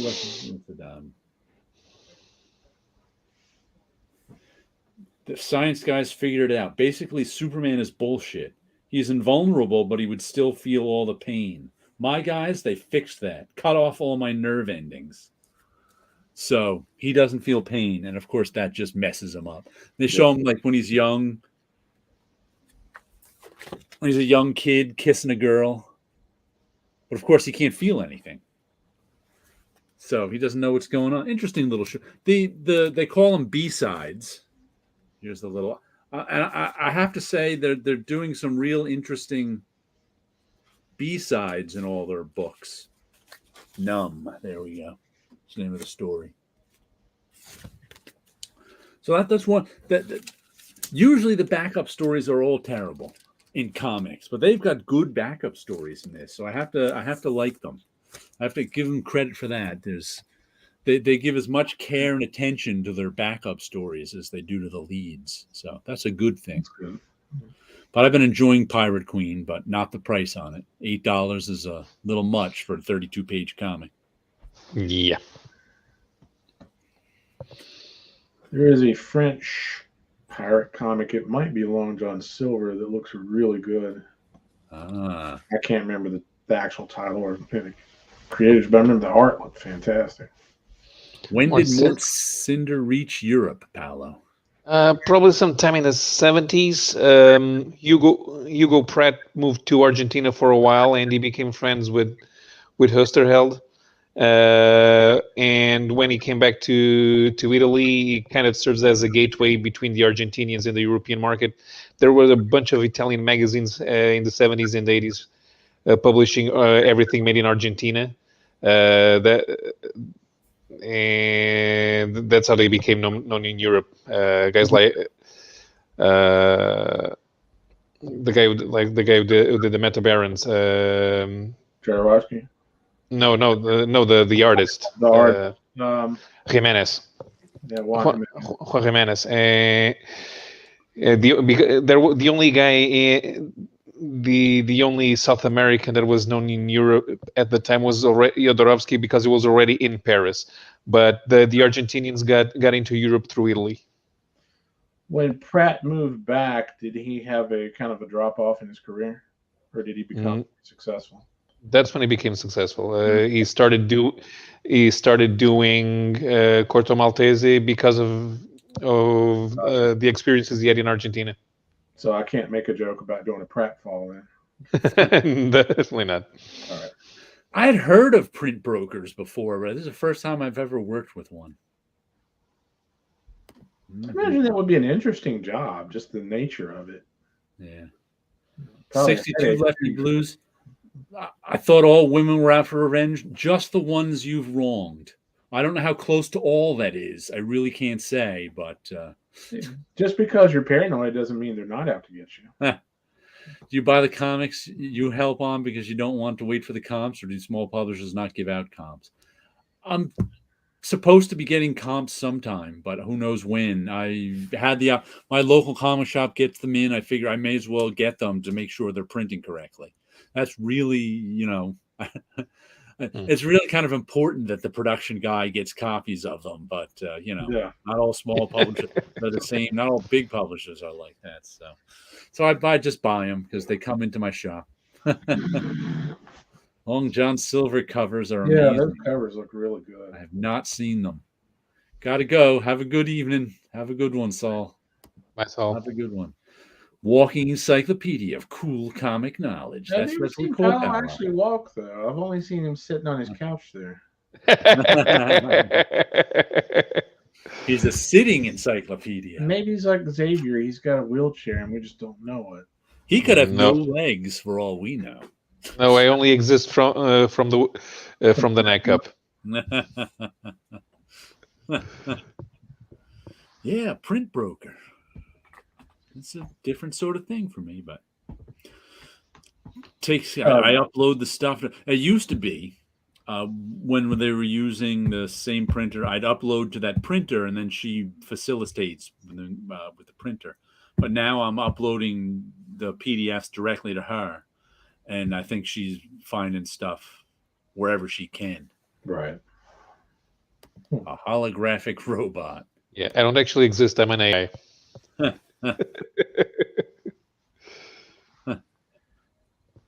An artificial idiot? Is that one? Why would anybody program a robot to be an idiot? For cheap labor. Well, we already got humans for that. If I got to build an idiot, I don't need to build idiots. They're already out there. Yeah, but the artificial idiots can work 24/7, and they don't have to eat. Hence, we've got the plot of Last Resorts and their quantum teleporter making copies of people. Quantum labor. Excuse me. Because they could get them to work for cheaper. Daniel sent you that link for the Eclipse blog. Let's see, what do we have here? Did we do DC? I can't remember if we did this or not. DC Families, 1976. I don't think we did. No, I haven't done that. Sometimes I do these and so they look familiar. I usually keep track of which ones we've done and put them in another folder. But sometimes they stick around for a few weeks and look familiar. So I'm like, we didn't do this one, did we? Just because it looks familiar to me. 1976, April, 100-page spectaculars. 4-star spectacular 3, Batman Family 6, and Tarzan Family 64. Okay, I got this one. This is Oh, wow. Right away, he knows Yep. what he wants. Yeah, I'm going to read Tarzan Family Korak Uh-huh. because the Koraks have backups by Mike Kaluta for Carson of Venus. That's gorgeous stuff. He draws Korak? No, he draws backups in the Korak title. There was a backup story he did for Carson of Venus, which I don't know if these 100-page giants will have. They may not. I'm not they sure. May not have Even that. if not, I'd much rather read Tarzan than the other two, anyways. And I'm going to rip up Batman Family. I'm going to read 4-star Spectacular because I don't know anything about it. Yeah, I don't know. I don't recognize that one at all. Plus, the Batman Family's got a ugly orange background. Yeah, I'm gonna do the same thing. I'm gonna slab the Tarzan Family, and I'm gonna read the 4-star Spectacular. Got a bunch of different superheroes in there, so I like that. And I'm gonna rip the Batman because there's a story with a bull, so it's ridiculous, and I don't want to read ridiculous Batman. I like the monster on the 4-star Spectacular cover. Mm-hmm. Yeah, it's pretty neat. Yeah, it looks like something Starlin would do. Sort of. Read Korak, slab 4-star, rip Batman Family. I think I'm going to be the only one here. I have to slab Batman Family now. Someone's got to go for the money. And that's going to be me. I'm going to slab Batman Family because, it's got Batman in the title. That means it's worth millions. Right. Yeah.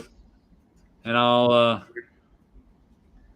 going to read Tarzan and rip 4-star Spectacular. I'm never going to know what's in that 4-star. How spectacular that 4-star Spectacular is. Was that Wonder Woman with the shark down in the lower right? Let's see. Let me look in the bigger one. Oh, it won't go. Gotta hide that. So I can go. Is that Wonder Woman with it? Yeah, that's Wonder Woman with the shark. Oh, we've got Superman and Supergirl fighting the giant head. Oh, gotcha. We've got Green Lantern being sucked into his power battery. We've got Wonder Woman fighting a shark. Can't go wrong with fighting a shark is tempting. That reminded. There's back in the period I was just talking about, where I was buying collected editions. I bought a really cheap collected edition of Wolverine that J.R. Jr. drew. And it was worth it because he had Wolverine fight a shark. Made the whole thing worth it. Back in the, say, mid-70s or whatever, it would have been awesome to DC book if you had like an intelligent gorilla wrestling a shark. That would have been awesome.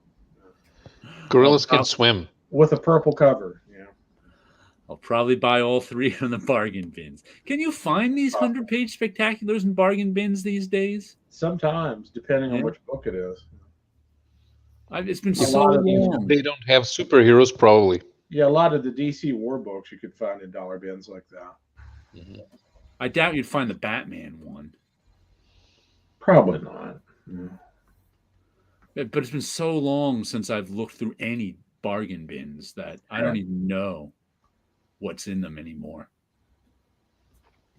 But I know that there are people who specifically collect these 100-page giants, and they're tough to get in good condition, so they can get pricey if you're looking for good condition. Yeah, if you find them in dollar bins, they're usually fair to crappy condition. Yeah, I imagine so.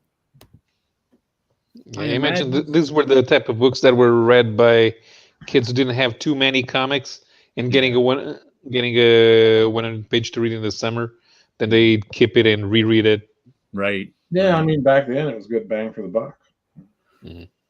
Newfoundland has a lot of connections to your country because the fishings are probably related. Who knows? Got to do 23andMe or Ancestry.com. Huh. Not a good idea to give 23andMe your genetic code. I'm not sure it's a really good idea to give any of those companies access to your genetic code. I'm not even going to give them my phone number. They've already got my email.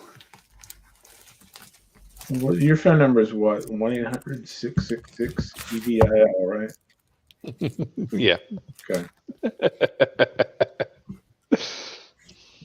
By the way, I returned that what X-Men Extinction some agenda or whatever it was that I showed you last time that I took out from the library. I returned it without finishing it. It was okay, but I didn't feel the need to keep going. Gotcha.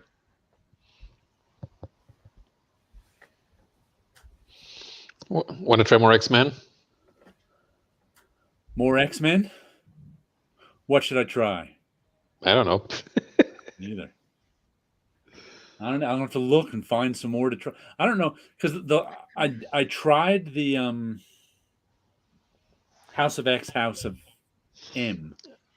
House of X, Powers of X. Yeah, no, that's Powers of X. Yeah. Yeah, that thing is gonna be confusing. Here's the thing: Marvel is so terrible at scheduling stuff nowadays that they had a good idea to create a perennial and instead use it. They did the 2 6-issue miniseries that you have to read in a specific order. Like there's a 1 1 2 2 3 4 3. Well, the big hardcover edition I had it in that specific order. Right, but the thing is, the story doesn't end. That's the thing. They had an opportunity for a perennial because Brubaker's hot. Hickman, Jonathan Hickman was hot when that book came out. Right. Oh yeah, that book was on fire. Instead, they use a 12-issue comic as a preview for the 20 new monthly comics that they're going to start releasing, and then they all go in different directions, and the stories are supposed to be connected, but they're not, and it's a big mess, and now nobody cares.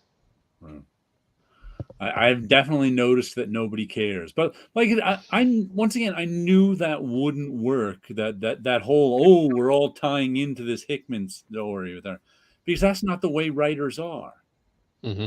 You're not going to want to tie your idea. You want to use your own ideas. Right. You don't want to have to implement my ideas. Right. Especially crossovers. Especially since I have no power, no authority or power over you. Why would you? The editor, if is literary minded, he might try to steer everyone. Okay, let's try to make sure that this is all going in the same direction. But their editor is a complete idiot, and he lets everybody do what they want. Right. So everything is supposed to be together, but it's like you're back to the time when maybe Wolverine is appearing in 5 comics at the same time. And then 10 years later, you have to do a crisis project to clean it all up. Yeah. Who is the X-Men editor these days? I have no clue. It's a guy called Jordan White who has a funky mustache, a bow tie, and plays the ukulele. Oh, okay. And his Twitter is mostly about himself playing the ukulele. Sounds like Haywood Banks. The thing is, I have no idea why he got into the comics industry at all. He has, I don't get it. Whatever. And this is the reason why I don't. If I didn't watch the YouTube channels, I wouldn't know what's going on. But I listen to those guys. Okay. People are there. There are a lot of stupid people in the industry right now working for the big 2, and I don't get why people still insist that it's going to get better. It's not going to get better. Let go of the big 2. Try other stuff. You'll be happier. It always goes back to me is using the analogy of the battered reader syndrome. You just keep going back and going back for the same thing, and you know what's going to happen. Yep. Mm-hmm. Hoxpox could have been a perennial if it had been a real story. Yeah, I didn't even make it to. I didn't even know it was a real story because I didn't make it to the end. Right. it's another one I stopped halfway. I was like, how many times can I watch, the world die before I just start flipping? Because it You're a becomes Giants meaningless. fan. You should know. It becomes meaningless. I mean, talk about when I was complaining before about Deadly Class taking death out of their world that Deadly Class took place in. Right. They really took death out of it in House of X, Powers of X. It So just the world just kept destroying time after time. Right. What was that? Yeah, no. They should just called it Class instead. Class. But the X-Men have a resurrection machine now. Yeah. Seriously, it showed up in the comic. I just saw an image 2 minutes ago of something I never thought I would see in my entire life. Stan Sakai did a cover variant of a Venom book. Okay. Stan Sakai drawing Venom. I wasn't Wow, that's expecting that. funny. Yeah. Well, I hope they paid him well. Well enough for him to do it. Yeah. The thing, Marvel, it's like Damien said, Marvel doesn't care about perennials. But if the trade paperbacks that keep on selling are Frank Miller's Daredevil and the X-Men's Dark Phoenix saga.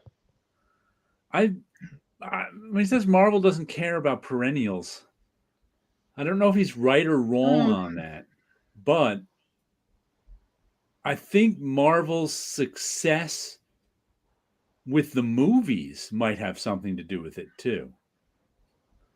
Because let's say you're a writer for Marvel. You don't care about writing a perennial, I would think, as much as getting your ideas into the movies. I think that will get you more. Getting your ideas into the movies will get you more recognition. Yeah, but the royalties suck. They get like $10 for I'm not saying they'll get money. That's not what I'm talking about. I'm just talking about if you're writing for Marvel right now, the most prestigious thing, because everybody loves Marvel, the Marvel movies. Not everybody doesn't love. It's not millions of people buying the comics. Millions of people going to. So if you're if you're a jaded old writer, you don't care. But if you're a young, up-and-coming writer working for Marvel, you want to get your ideas in the movies. That would be number one. Mm-hmm. So I think that might be a reason they don't care about perennials, is there's no one's thinking about them.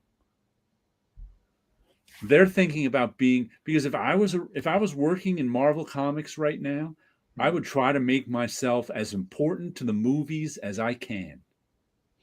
Right, but at this time, I know that they don't let anybody from the comics anywhere near the movies. Oh, I know that. Right. I'm not, but I'm saying they still read the comics to get ideas for the movies. They still, it's sort of like the comics are R&D. They take what they want, what works from the comics into the movies.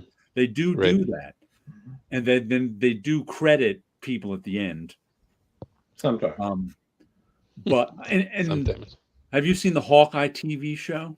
No, I haven't. No, it's in a platform that demands that I give it money to try out stuff. Right. One of my sisters gets it, but it is 100% based on the Matt Fraction David Aja comic. Okay. They even copy David Aja's style in the ins and outs. It's not even credit sequences. Gotcha. It is 100% that, and I would imagine that's what you're aiming for at Marvel Comics. But if you try to create ideas specifically for the movies, they work terribly in the comics, and they will not work in the movie because they're working terribly in the comics. Well, it has to be an idea that's good in the comics that the movie people will want to use. I'm not saying it's good or terrible. I'm saying that's good or terrible doesn't matter. Yeah. I'm just saying I think that's the reason they're not thinking about perennial comics. Yeah, but I think they think that they're going to jumpstart their movie or TV career or something. Yeah. Why wouldn't you? I mean, imagine you were a writer for Marvel Comics right now. Mm-hmm. Why wouldn't you want to hook into that Hollywood scene? Because everybody loves the Marvel movies. Why wouldn't you want to, glom onto that? But I think a consequence of that is they're not even the idea of perennials doesn't even come into their heads because they're writing a perennial comic isn't going to help them. I don't think. And maybe at least they're in their mind, getting enough clout to where they can later on get their own independent thing. Yeah, developed at like Netflix or Amazon Prime, something like that as well. Yeah. At DC, they do still think about perennials, like. I don't think they'd mind them. Right. No, but at DC, they still think all of Jeff Johns' stuff was from the last couple of years was made so it could become a perennial, but I don't think it will. But I think that also might be because DC's movies aren't beloved. I mean, think of most of them aren't. Think about how. I mean, I see YouTube video. I follow a couple of people on YouTube here or there who the movies don't use stuff from the comics. The DC movies. They don't use stuff from the comics. They don't use storylines. The thing about Superman and Batman is that they've been around for so long that everyone pretty much has an idea of what they're supposed to be. Right. Yeah. So you don't need to read anything. Everybody has their own Superman and Batman and Wonder Woman in their heads. Who does the stuff, and they want to do. So maybe for the Doom Patrol TV show, I think people who liked it because it's kind of based on Grant Morrison's Doom Patrol, but not really. So that one is based on the comic because Doom Patrol is not famous. And most people don't have that built-in mental image of what Doom Patrol is either. Yeah, but Superman, Batman, Wonder Woman, and even the Justice League, people still remember the Super Friends. And there have been Justice League cartoons on TV, so they kind of have an idea of how it's supposed to work. DC's traditionally been a lot more successful in animation.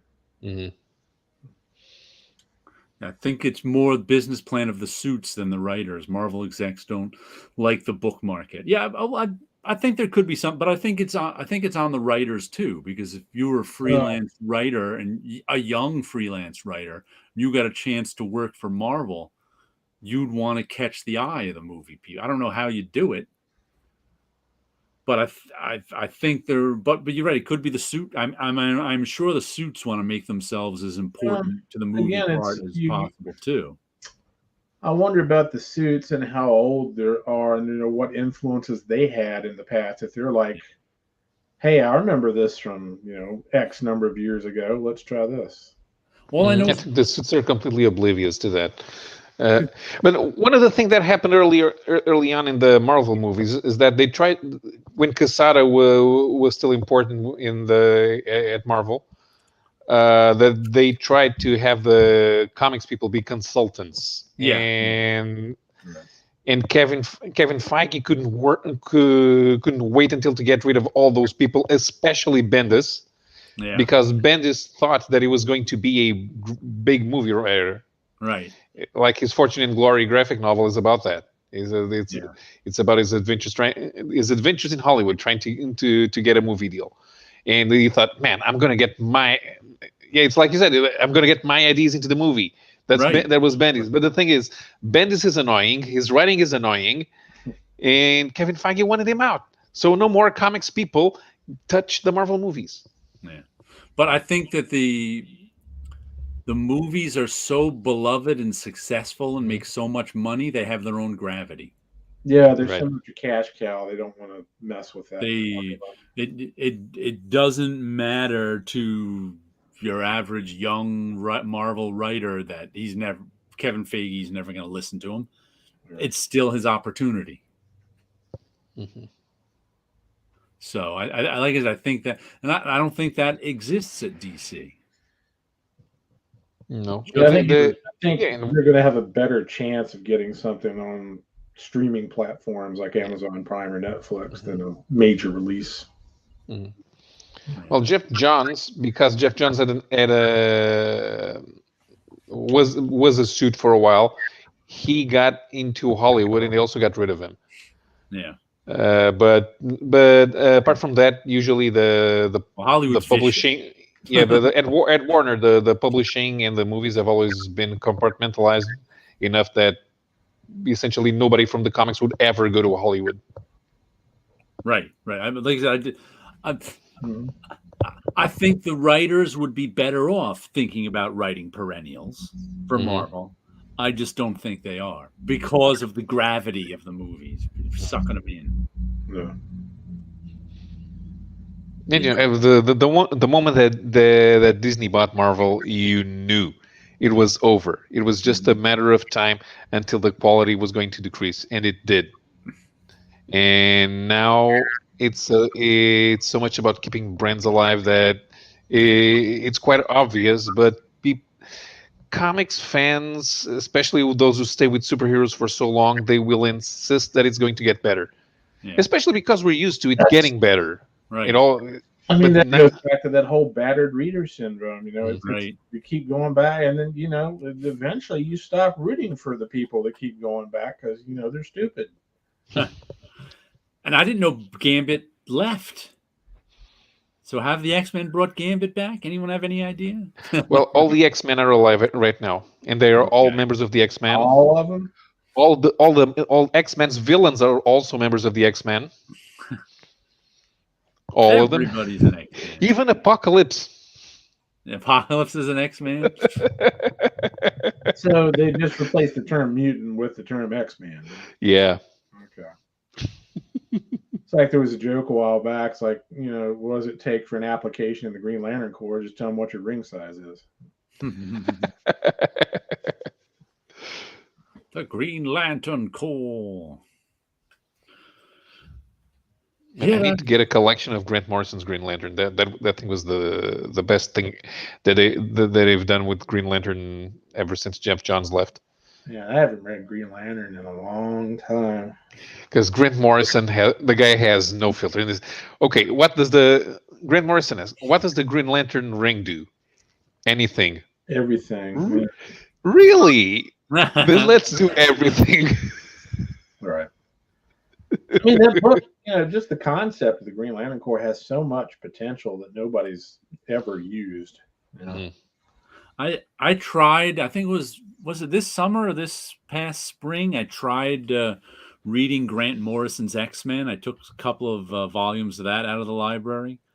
Couldn't make it through it. It was just wow. I was like, wow, I think this is worse than I remember it. I can't remember.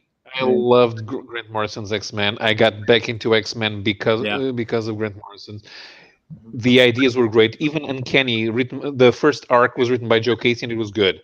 But then Joe Casey left, and Chuck Austin started writing, and then we had some sort of soap opera with Havoc, Iceman, and a nurse. And then Polaris returned, and she was crazy. And then the She-Hulk slept with the Juggernaut. But New X-Men continued to be good because Morrison kept piling on the crazy ideas. Who was Grant Morrison writing X-Men when? I can't think of the artist's name. I can see his Quietly. Quietly, yeah. No, Quietly couldn't keep a monthly schedule, so he didn't do much. Was Grant Morrison writing the X-Men projects that Mike Allred drew? Not that I know of. Okay. No, Mike Allred drew first X-Force and Ecstatics. The writer was Peter Milligan. Yeah. Okay. Yeah. I wasn't sure. Okay. I like Peter Milligan. I have Ecstatics too. Whatever he wrote. He's writing Pirate Queen, Peter Milligan. I liked he did some stuff for Valiant that I liked. He did that Ancient 2 miniseries about the ancient Roman guy, the ancient Roman detective. For Valiant? What was the name of it? Yeah, for Valiant. It like had nothing to do with anything. Valiant. It's not. It was kind of, remember I was talking earlier about how one of the genres of TV I like is quirky detective. This was kind of that. It was like, so he was like own like pocket universe is just advanced. Yeah, it like took place in ancient Rome. He was like the first detective. He was using reason to track this stuff down. There was some magic in it because they had like the the Vestal Virgins, was it? Who were that group that was in Rome? The women, they had them in it who could do some magic stuff. Mhm. And Yeah, the Vestal it was Virgins. other than that, it was like his straight history sort of thing. Okay. Peter Milligan. I think Juan Jose Wow. Whip may have drawn it even. Yeah, that doesn't sound familiar to me at all. That was good stuff. It's another Peter Milligan project I enjoyed.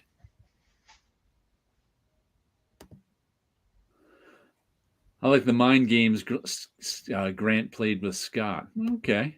Oh yeah, because Grant decided that Scott was gonna bang Emma Frost. Krakoa keeps all the kept his mutants eyes immortal. closed. Sounds like yeah. There's one thing that Morrison understood about Cyclops. Cyclops is especially after so many years of Scott Lobdell treating Cyclops like an idiot. Cyclops is the alpha male of the X-Men, not Wolverine. He's always been that way. Yeah. And if you reread the original run by Claremont, you'll see that. Because that's my X-Men, the original run by Claremont, and Cyclops and Wolverine kind of switched personalities. Mm-hmm. Wolverine was the asshole, and Cyclops was the cool leader guy. And somewhere along the way, they flopped. Yeah, but the thing, Cyclops knows how to be a very ruthless leader in those stories. Yeah, and that's what Morrison did with him. He's a ruthless leader. Well, of I course, would call him ruthless, but he was a leader. Oh, but he knew how to he knew the stakes and he knew how to play to them. But what ended up happening after a few years is that Wolverine mellowed out a lot, and Scott continued being a ruthless leader, but now he was also an asshole. So he was a ruthless asshole leader. Because then he took over the mutant nation. There's a mini series where Magneto returns and kneels before Cyclops because Cyclops did it. He had even before the all the Hawksbox stuff. I think it was X Nation because of the collection of that, and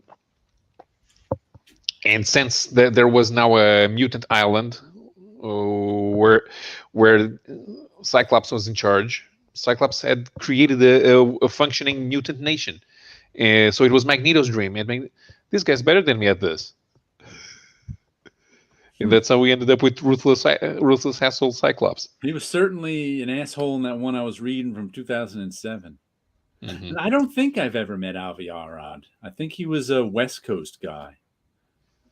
If I met him, I don't remember. I think he was. Yeah, he stayed at his production offices out in Hollywood.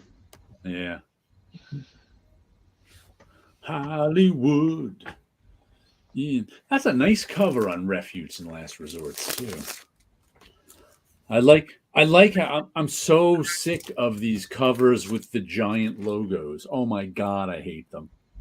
Giant logo down the middle, giant logo. It doesn't really bother me as long as the logo's okay. I want art. This is a little tiny logo and some nice art. It's like it's a record album cover. Yeah. Sure. I don't know what it is. There's so many comics, especially Image Comics, do that now. They'll put the logo right in the middle.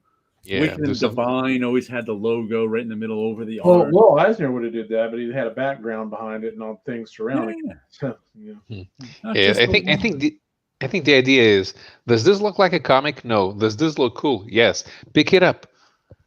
Yeah. Oh, then they open. Oh, it's a comic. Already bought it. Okay. But it doesn't look cool to me. Is the problem? Right, but it might look cool to the people who don't read comics. Who knows?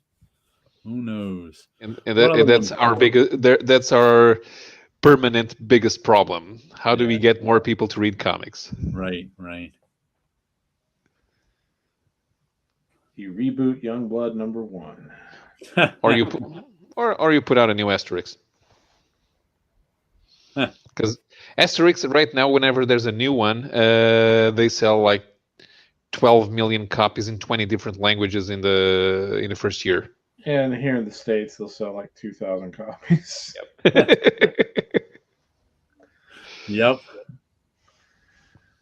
Oh well. Comics, ain't they great?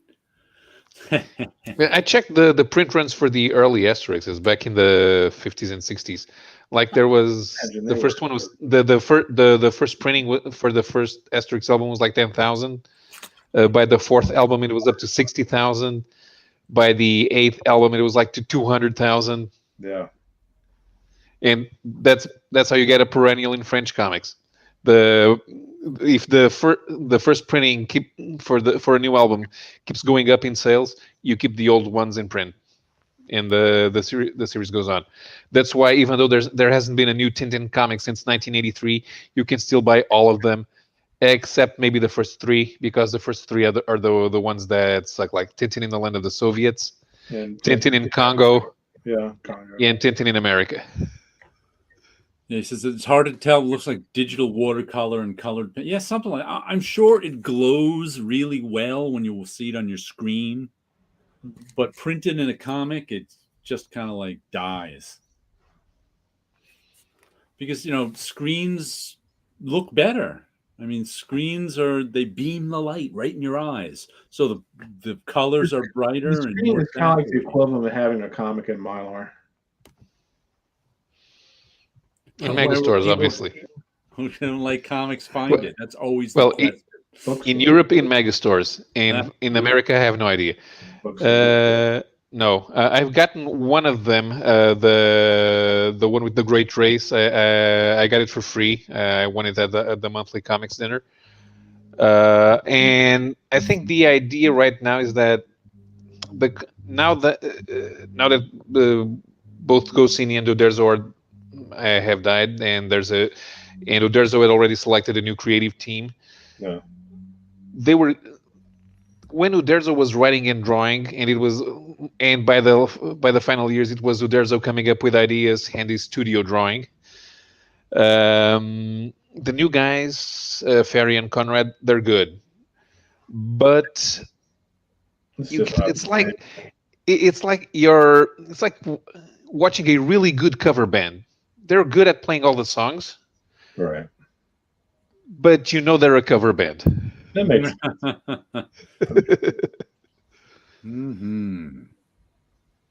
Because European comics are not made so that new teams take over. They're all creator owned. You might sell the publishing all the publishing rights. You by law you have to get royalties. For the rest, you'll sell the publishing rights, but you always have to be credited as the creator. You will always get a little bit of money, even if you're no longer involved. But it's very rare that a series continues past the creators living or dying. Gotcha. They're not intellectual property houses like Marvel and DC. No, but Media Participation, who the conglomerate who owns the three biggest French language comics publishers. The three biggest comic publishers are in competition with each other, but they're owned by the same person. Wow. Who are the other two subs? I don't know how to pronounce the word. Is it Dugard or Dargaud? Oh, Dargaud. Okay. Who are the other two? Man, now I forget. Is Carrette one of them? What? You mean Hachette? Urett? No. Okay, I just wanted. No, but they have the three big. Wait, let me check. I always forget. Media Participation. Jared's like, you know what the hell you're talking about. Well, we should wind down now. Yeah, they own Dargaud, Dupuis, and Lombard. Okay. They don't own Casterman. Dupuis. Oh, I've heard of Casterman. I forgot about that. Isn't Casterman also part German? No, they all started in Belgium, but they ended up being owned by French. Seems like they had like a. I think Casterman is owned by Hachette. Okay.